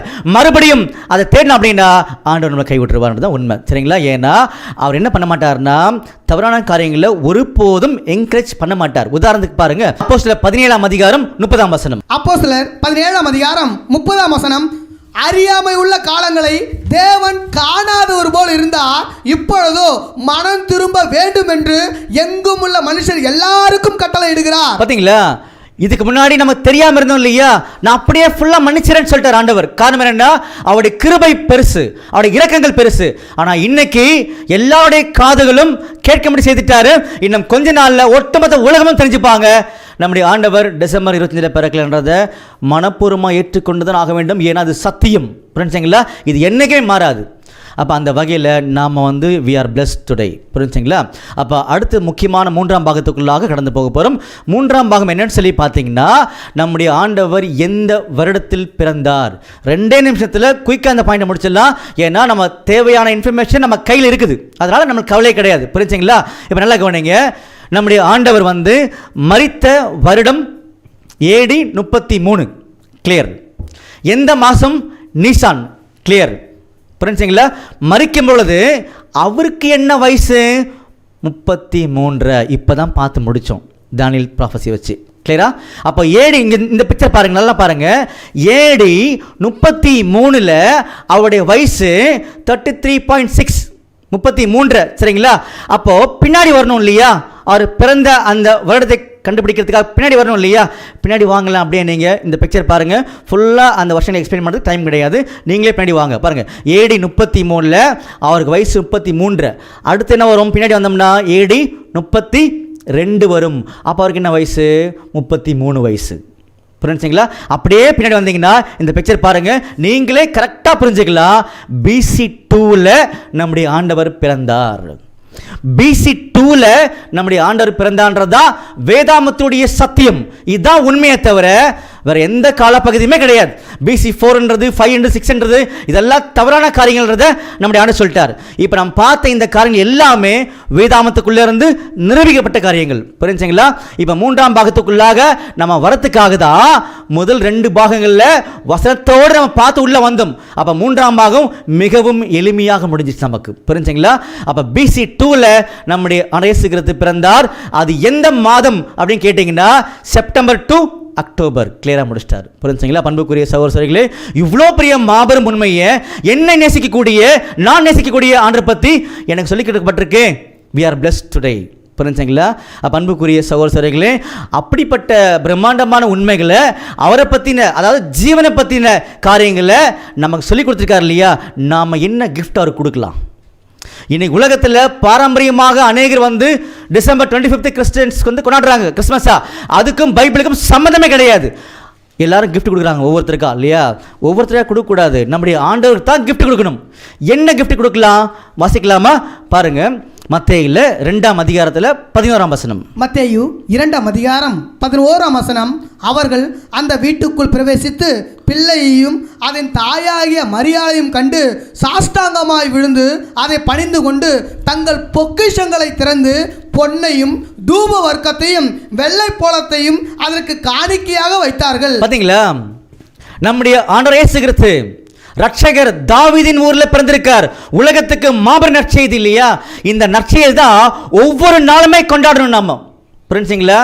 வருஷம் கிடையாது, ஒவ்வொரு செகண்டுமே, இந்த உயிர் இருக்க வரைக்குமே ஒவ்வொரு செகண்டும் என்ன யோசிக்கணும்னா, எனக்கு ரட்சிப்பு கிடைச்சிருக்குது, என்னுடைய ஆண்டவர் பிறந்தல்ல உயிரை கொடுத்து எனக்கு வாங்கி கொடுத்துருக்கார். அப்படிப்பட்ட ரட்சகர் பிறந்தாரு இல்லையா? அப்போ அவர் சொன்ன ரட்சிப்புக்குரிய காரியங்களை தான் நாம் நிதானித்து அவருக்கு இந்த கிஃப்டை கொடுக்கணுமா. என்ன கிஃப்ட்டு? 3 முக்கியமான கிஃப்ட்டு. சாஸ்திரிகள் இல்லையா? சாஸ்திரிகளுக்கு எதுவுமே தெரியாது ஆக்சுவலாக. புரிஞ்சுங்களா? அன்றைய காலத்தில் நிறைய சாஸ்திரிகள் இருந்திருக்கிறாங்க. நீங்கள் தானியேலில் 2ஆம் அதிகாரம் எடுத்து ஃபுல்லாக படித்து பாருங்கள். அங்கே நிறைய சாஸ்திரிகளை பற்றி பேசுவாங்க. இதெல்லாம் உலகத்தில் இருக்கக்கூடிய மக்கள், சம்மந்தமே கிடையாது. அவங்ககிட்டலாம் ஆண்டவர் சொல்லவே இல்லை, நீ இங்கே போகணும் சொல்லவே இல்லை. எங்கேயுமே அவங்கக்கிட்டலாம் ஆண்டவர் சொல்லவே இல்லை, இங்கே போங்க, அங்கே தாவீதின் ஊரில் குமாரனாகி இயேசு கிறிஸ்து பிறந்திருக்காரு அப்படி எங்கேயுமே சொல்லலை. இவங்கெல்லாம் என்ன பண்ணாங்கன்னா ஒரு கணிப்புக்குள்ளே உள்ளே போனாங்க. எப்படி? நம்ம ஏற்கனவே கடந்த வாரம் பார்த்தோம் இல்லையா? என்னாகமம் 24ஆம் அதிகாரம் 17ஆம் வசனத்தில் யாக்கோபிலிருந்து ஒரு நட்சத்திரம் உதிக்கும், அந்த நட்சத்திரமே இயேசு கிறிஸ்து தான். புரிஞ்சுங்களா? ஒரு நட்சத்திரம் லீட் பண்ணிட்டு அவங்களை கொண்டு போகும் அப்படின்னு சொல்லவே இல்லை அவர். இந்த சாஸ்திரிகளா அவங்களா புரிஞ்சுக்கிட்டாங்க. தே மிஸ் அண்டர்ஸ்டுட் தி ப்ராஃபஸி. புரிஞ்சுங்களா? அவங்க தீர்க்க தரிசனம் தான் தவறாக புரிஞ்சுக்கிட்டாங்க. அவங்க புரிஞ்சுக்கிட்டதுக்கும் பைபிளுக்கும் சம்மந்தமே கிடையாது. சரிங்களா? அன்புக்குரிய சகோதரர்களே, அந்த சாஸ்திரிகள் ஒரு கிஃப்டை கொடுத்தாங்க இல்லையா? அப்படி கொடுக்கும் பொழுது அந்த சாஸ்திரிகளை நம்ம குறைய சொல்லலை. அவங்க குமாரனை பார்த்தாங்க, கிஃப்ட் கொடுத்தாங்க. நம்ம என்ன புரிஞ்சுக்கணும், அதில் அதான் முக்கியம். அப்படின்னா இன்னைக்கு அவருடைய பலியினால், அதாவது மரணத்தினால நமக்கு ரட்சிப்பு கிடைச்சிருக்குது. நாம் என்ன கிஃப்ட் கொடுக்கலாம்னா இந்த 3 கிஃப்ட்டை தான் நாம் கொடுக்கணும். அவர் தான் உண்மையான கிறிஸ்தவர். புரிஞ்சுங்களா? என்ன கிஃப்ட்டு படிங்க. பொன்னையும் தூப வர்க்கத்தையும் வெள்ளை போலத்தையும். பார்த்தீங்களா? பொன்னையும் தூப வர்க்கத்தையும் வெள்ளை போலத்தையும் சொல்லி காமிச்சிருக்கார். பொன்னுன்றது கோல்டு, தூப வர்க்கம் சொல்லி பார்த்தீங்கன்னா ஆசரிப்பு கூடாரத்தில் தூபம் போடுவாங்க இல்லையா? அது புரிஞ்சுங்களா? தூப வர்க்கம் அது. அடுத்து பார்த்தீங்கன்னா என்ன சொன்னாங்க? வெள்ளை போலம், மிர் அப்படின்னு சொல்லி காமிப்பாங்க. அப்போ இந்த 3மே எதை அடையாளப்படுத்துது அப்படின்னு சொல்லி பார்த்தீங்கன்னா கோல்டு என்பது என்றைக்குமே அழியாதது. நமக்கு தெரியும் பாருங்க, எபிரேயர் 13ஆம் அதிகாரம் 8ஆம் வசனம். எபிரேயர் 13ஆம் அதிகாரம் 8ஆம் வசனம். இயேசு கிறிஸ்து நேற்றும் இன்றும் என்றும் மாறாதவராய் இருக்கிறார். பாத்தீங்களா? அப்போ இந்த பொன் சொல்லும் பொழுது தெய்வீகமான தன்மை அடையாளப்படுத்துது. ஏன்னா ஆசரிப்பு கூடாரத்துக்குள்ளாக, அது என்ன ஆசரிப்பு கூடாரம் அப்படி ஒரு கேள்வி கேட்டீங்க அப்படின்னா, பழைய ஏற்பாட்டு காலத்தில் இஸ்ரேல் ஜனங்கள் மத்தியில் நம்முடைய ஆண்டவர் வாசம் பண்றதுக்காக ஒரு கூடாரம் ரெடி பண்ணப்பட்டது. அந்த கூடாரத்தில் 2 முக்கியமான பாகங்கள் இருக்குது. பாருங்க, ஒன்று பரிசுத்தலம், இன்னொன்று பார்த்தீங்கன்னா மகா பரிசுத்தலம் சொல்லி சொல்லுவாங்க அந்த கூடாரத்தை பற்றி. அப்போ இந்த 2 கம்பார்ட்மெண்ட்டுக்குள்ள, இந்த 2 பிரிவுக்குள்ள கோல்டு தான் மெஜாரிட்டி உள்ள இருக்கும். அப்போ அது எதை அடையாளப்படுத்தும் சொல்லி பார்த்தீங்கன்னா இந்த கோல்டு, தங்கம் என்பது தெய்வீகமான தன்மைகள் அடையாளப்படுத்தும். அப்போ தெய்வீகமான தன்மையில், குணாதிசயத்தில், கேரக்டரில் நம்முடைய ஆண்டவர் என்னைக்குமே மாற மாட்டார் அப்படின்ற அடையாளத்தை அந்த கோல்டை கொடுத்து பல்லவத்தின் தேவன் நிரூபித்து காமிச்சார். புரிஞ்சுங்களா? அதனால தான் எபிரேயர் 13:8 நம்முடைய ஆண்டவரை பற்றி சொல்லும் பொழுது அவர் நேற்றும் இன்றும் என்றும் மாறாதவர். ஏன்னா தங்கம் தன்மை மாறாது இல்லையா? நம்முடைய ஆண்டவர் தங்கம். புரிஞ்சுங்களா? தங்கத்தை உலகத்தை தேட வேண்டாம், பைபிளை தேடுங்க, நம்மளுக்கு புரியும். அன்புக்குரிய சகோதரர்களே, இந்த தங்கத்துக்கு நம்ம என்ன கொடுக்க போகிறோம்? நம்மளும் கொடுக்க போகிறோம். அப்போ நாமளும் என்ன பண்ணக்கூடாதுன்னு சொல்லி பார்த்தீங்கன்னா மற்ற புறஜாதிகள் தங்களுடைய வீணான சிந்தனையில் நடக்கிறது போல படிக்கலாம். பாருங்க, எபேசியர் 4ஆம் அதிகாரம் 17ஆம் வசனம். எபேசியர் 4ஆம் அதிகாரம் 17ஆம் வசனம். ஆதலால் கர்த்தருக்குள் நான் உங்களுக்கு சாட்சியாக சொல்லி எச்சரிக்கிறது என்னவெனில், மற்ற புறஜாதிகள் தங்கள் வீணான சிந்தனையிலே நடக்கிறது போல நீங்கள் இனி நடவாமல் இருங்கள். பார்த்தீங்களா? மற்ற புறஜாதிகள் யார் யாரெல்லாம் ஸ்டார் கட்டி கிறிஸ்மஸ் கொண்டாடுறாங்களோ அவங்க சொல்லிக்கார். இது யாருமே வேதனைப்படுத்துறதுக்கோ காயப்படுத்துறது கிடையாது. நம்முடைய ஆண்டவர் சொல்றாரு அது அப்படி இல்லை அப்படின்ட்டார். புரிஞ்சுங்களா? அப்ப ஆண்டவர் அன்பு செய்யறது என்ன அர்த்தம்னா பிரமாணங்களுக்கு உண்மையா இருக்கிறது, பிரமாணங்களுக்கு கீழ்ப்படுகிறது, அதுதான் உண்மை. அதன் அடிப்படையில் மற்ற பிரஜாதிகள் தங்களுடைய வீணான சிந்தனையில் நடக்கிறது மாதிரி நாம் இனிமேல் நடக்கக்கூடாது. ஆண்டவர் ரெக்வெஸ்ட் வைக்கிறார். அப்படி என்ன அர்த்தம்னா ஆண்டவர் தங்கம் இல்லையா? நாமளும் இந்த உண்மைகளை தெரிந்து கொண்டு என்னைக்குமே மாறக்கூடாது. இந்த காணிக்கையை தான் அவர் கொடுக்கணுமா? அப்ப நாமளும் நேற்றும் இன்றும் என்றுமே ஆண்டவர் மாறாதது மாதிரி நம்மளும் நம்முடைய குணாதிசயங்களில் மாறக்கூடாது. இந்த ஒரு கேரக்டரை யார் ஆண்டவர் கொடுக்குறாங்களோ அவர்கள் தான் மேசியாவை ஏற்றுக்கொண்டு அவருக்காக அழைக்கப்பட்டவர்களை தவிர வேற யாருமே கிடையாது. நம்பர் 1 முடிஞ்சிருச்சு. சரிங்களா? அடுத்து என்ன கிஃப்ட் கொடுத்தாங்க பாருங்க. மத்தேயுல 2ஆம் அதிகாரத்தில் 11ஆம் வசனம். மத்தேயு 2ஆம் அதிகாரம் 11ஆம் வசனம். பொன்னையும் தூப வர்க்கத்தையும். பார்த்தீங்களா? பொன் கொடுத்துட்டாங்க, நம்ம பார்த்துட்டோம். தூப வர்க்கம் நீங்கள் யாத்திராமத்தில் 27ஆம் அதிகாரம் படித்து பாருங்க. ஆசரிப்பு கூடாரத்தில் 2 கம்பார்ட்மெண்ட் பார்த்தோம் இல்லையா? முதலாவது ஒரு கம்பார்ட்மெண்ட்டில் ஒரு பகுதிக்கு என்ன பேருன்னா பரிசுத்த ஸ்தலம் சொல்லி பேர், 2வது பகுதிக்கு மகா பரிசுத்தலம் சொல்லி பேர். அப்போ முதலாவது பகுதியில் பார்த்தீங்கன்னா 3 முக்கியமான பொருள் இருக்கும். ஒன்று பார்த்தீங்கன்னா குத்து விளக்கு இருக்கும், 2வது பார்த்தீங்கன்னா அந்த மேஜை சமூக அப்பங்கள் இருக்கும், 3வது தூபவிடம் இருக்கும். புரிஞ்சுங்களா? இந்த தூபவிடத்தில் தான் இந்த ஒரு தூபார்க்கம் போடுவாங்க. அப்போ என்ன அர்த்தம்னா நம்முடைய ஆண்டவர் இயேசு கிறிஸ்து இந்த பூமியில் ஒரு ஆசாரியனாக, அதாவது பிரதான ஆசாரியனாக வந்து அநேகரை வந்து தேவனுக்கிட்ட கொண்டு போய் சேர்ப்பாரு அப்படின்னு சொல்லி காமிச்சாங்க. இந்த உண்மையை இன்னைக்கு நாம ஏற்றுக்கொண்டிருக்கிறோம். அப்படி ஏற்றுக்கொண்டிருக்கும் பொழுது நாம் என்ன செய்யணும்? நம்முடைய அழைப்பு என்ன? 1 பேதுரு 2:9. 1 பேதுரு 2:9 நீங்களோ உங்களை அந்தகாரத்தினின்று தம்முடைய ஆச்சரியமான ஒளியினிடத்திற்கு வரவழைத்தவருடைய புண்ணியங்களை அறிவிக்கும்படி தெரிந்து கொள்ளப்பட்ட சந்ததியாயும் ராஜரீகமான ஆசாரிய கூட்டமாயும் பரிசுத்த ஜாதியாயும் அவருக்கு சொந்தமான ஜனமாயும் இருக்கிறீர்கள். பாத்தீங்களா? இன்னைக்கு ஆசாரியர்களாக அழைக்கப்பட்டிருக்கிறோம். அப்ப அந்த தகுதிக்கு ஏற்றபடி வாழணுமா? எப்படி? தகுதி என்ன? ஒரு ஆசாரியனுக்கு சரியான தகுதி என்ன? பாருங்க, மல்கியா 2:7. மல்கியா 2:7 ஆசாரியருடைய உதடுகள் அறிவை காக்க வேண்டும், வேதத்தை அவன் வாயிலே தேடுவார்களே. பாத்தீங்களா? ஒரு ஆசாரியனாக அழைக்கப்பட்டிருக்கக்கூடிய நமக்கு சரியான தகுதி என்னன்னா, வேதத்தை வாயிலே தேடுவார்கள்னா, வாயில கிடையாது, இருதயத்தில். அப்ப இருதயத்தில் ஆண்டவருடைய பிரமாணங்கள் பரிபூர்ணமா இருக்கும். இப்படிப்பட்ட வாழ்க்கையை வாழும் பொழுது இதுதான் ஆண்டவருக்கு கிஃப்ட். புரிஞ்சுங்களா? அந்த கிஃப்ட்டை தான் நாம் கொடுக்கின்றதுக்கு அடையாளமாக அந்த சாஸ்திரிகள் அவர்கள் மூலமாக செய்து காமிக்கப்பட்டது. புரிஞ்சுங்களா அன்புக்குரிய சகோதரர்களே? அப்போ 3வது கிஃப்ட் என்ன? வெள்ளை போலம். இங்கிலீஷில் படித்து பார்த்தீங்கன்னா மிர் அப்படின்னு போட்டிருப்பாங்க, MYRRH அப்படின்னு போட்டிருப்பாங்க. அது எதை அடையாளப்படுத்துன்னு சொல்லி பார்த்தீங்கன்னா பாருங்க, மார்க் 15:23. மார்க் 15:23 வெள்ளை போலம் கலந்த திராட்சை ரசத்தை அவருக்கு குடிக்க கொடுத்தார்கள். பாத்தீங்களா? கசப்பான வாழ்க்கை, பாடுகள் நிறைந்த வாழ்க்கையை இந்த வெள்ளை போலம் அடையாளப்படுத்துது. அன்புக்குரிய சகோதரர்களே, நம்முடைய ஆண்டவர் ராஜாவாக பிறந்திருந்தா கூட இந்த பூமியில தன்னுடைய ஜீவனை கொடுப்பார் அப்படின்னு சொல்லி அடையாளப்படுத்தப்பட்டது இல்லையா? இதுதான் ஒரு உண்மை கிறிஸ்தவர் ஆண்டவர் கொடுக்கக்கூடிய கிஃப்ட். என்ன கிஃப்ட்? அவர் மாதிரியே நாமும் பாடுபட வேண்டும், அவருக்காகவே, அந்த ஜீவனுக்காகவே இந்த ஜீவனை கொடுக்கணும் அப்படின்னு சொல்லி காமிச்சார். புரிஞ்சுங்களா? அப்போ 3 முக்கியமான கிஃப்ட். 1 வந்து தங்கம், 2வது வந்து தூபவர்க்கம், 3வது வெள்ளை போலம். புரிஞ்சுங்களா? தங்கம் என்பது தன்மை, நல்ல கேரக்டர். நம்முடைய ஆண்டவர் என்னைக்குமே மாறல. எவ்வளவு உபத்திரம் வந்தாலும், பாடுகள் வந்தாலும், கஷ்டம் வந்தாலும் மாறல. அந்த மாதிரி உலகத்தை எத்தனை பாரம்பரியம் வந்தாலும், நம்ம எத்தனை பண்டிகைகள் கொண்டாடினாலுமே உலகம் கொண்டாடட்டும், நம்ம பண்ணக்கூடாதுன்றதான் ஆண்டவர் சொல்லார். காரணம் என்ன? நாம் தெய்வீக அழைப்புக்கு அழைக்கப்பட்டவர்கள், நம்முடைய குணங்கள் மாறக்கூடாது. சரிங்களா? அப்போ 2வது என்ன பார்த்துருந்தோம்? நம்முடைய ஆண்டவர் வந்து ஆசாரியனாக இருந்து எல்லாரையுமே ஆண்டவர்கிட்ட கொண்டு போகின்றது தான் இல்லையா? அந்த மாதிரி நாமளும் இந்த ஒரு ஆசாரிய ஊழியத்துக்கு அழைக்கப்பட்டிருக்கோம். அப்போ நம்மகிட்ட என்ன இருக்கணும்னா, ஆண்டவருடைய பிரமாணங்கள் இருதயத்துக்குள்ளாக நிறைவாக இருக்கணுன்றதை சொல்லி காமிச்சோம். இப்படி வாழ்கிறது தான் அவருக்கு நம்ம கொடுக்கக்கூடிய கிஃப்ட்னு சொல்லி பார்த்தோம். சரிங்களா? 3வது என்ன பார்த்துருந்தோம்? வெள்ளை போலம். அப்போது அவர் மாதிரி நாமளும் பாடுகள் படணுன்றதை பார்த்துருந்தோம். புரிஞ்சுங்களா? அப்போ அன்புக்குரிய சகோதரர்களே, ரொம்ப அதிகமாக நீங்கள் பொறுமையோடு இந்த பாடத்தை நீங்கள் கேட்டிருக்கீங்க. ஒரு வேளை உங்களுக்கு கொஞ்சம் சிரமமாக இருந்தால் கூட புரியறதுக்கு நீங்கள் கமெண்ட் பண்ணுங்கள். கட்டாயமாக உங்களை நாங்கள் தனியாகவே இந்த பாடத்தை வந்து இன்னும் டீட்டெயிலாக அதிக சாட்சிகளோடு எடுக்கிறதுக்கு நாங்கள் ரெடியாக இருக்கிறோம். புரிஞ்சுங்களா? அப்போ பாடத்தினுடைய தலைப்பு இரட்சகர் இயேசு பிறந்த காலம். பதில் என்ன? BC 2ல் அவர் பிறந்தாரு. கொண்டாட சொன்னாரா? கொண்டாட எங்கேயுமே சொல்லல. என்ன சொன்னாரு? மறுபடியும் படிக்கலாம் பாருங்க.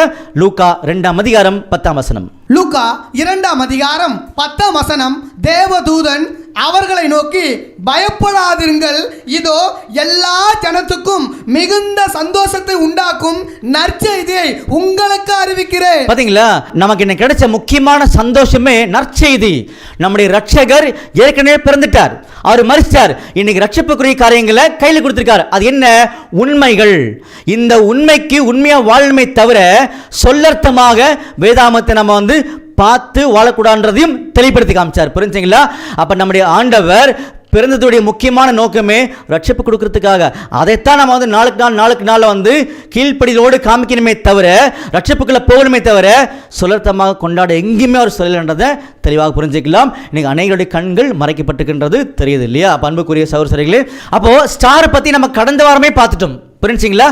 அப்போ ஸ்டார் வந்து நம்முடைய ஆண்டவராக இயேசு கிறிஸ்து பிறந்திருக்கார் அப்படின்றதுக்கு அடையாளம் கிடையவே கிடையாது. ரொம்ப தெளிவாக நம்ம பார்த்தோம் இல்லையா?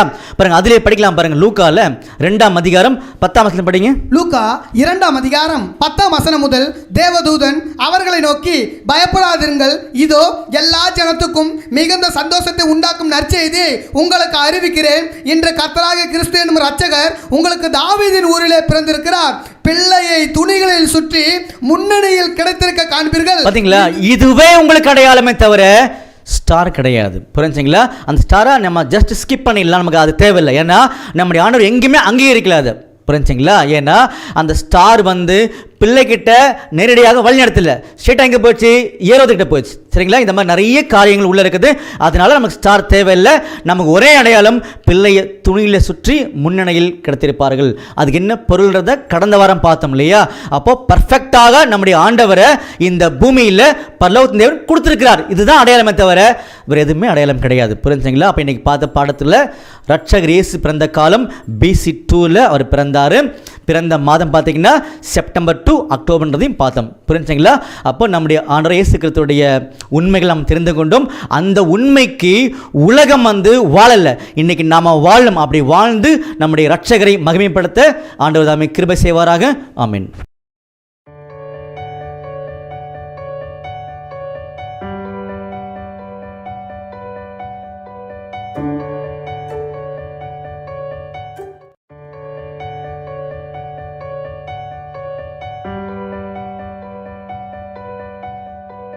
you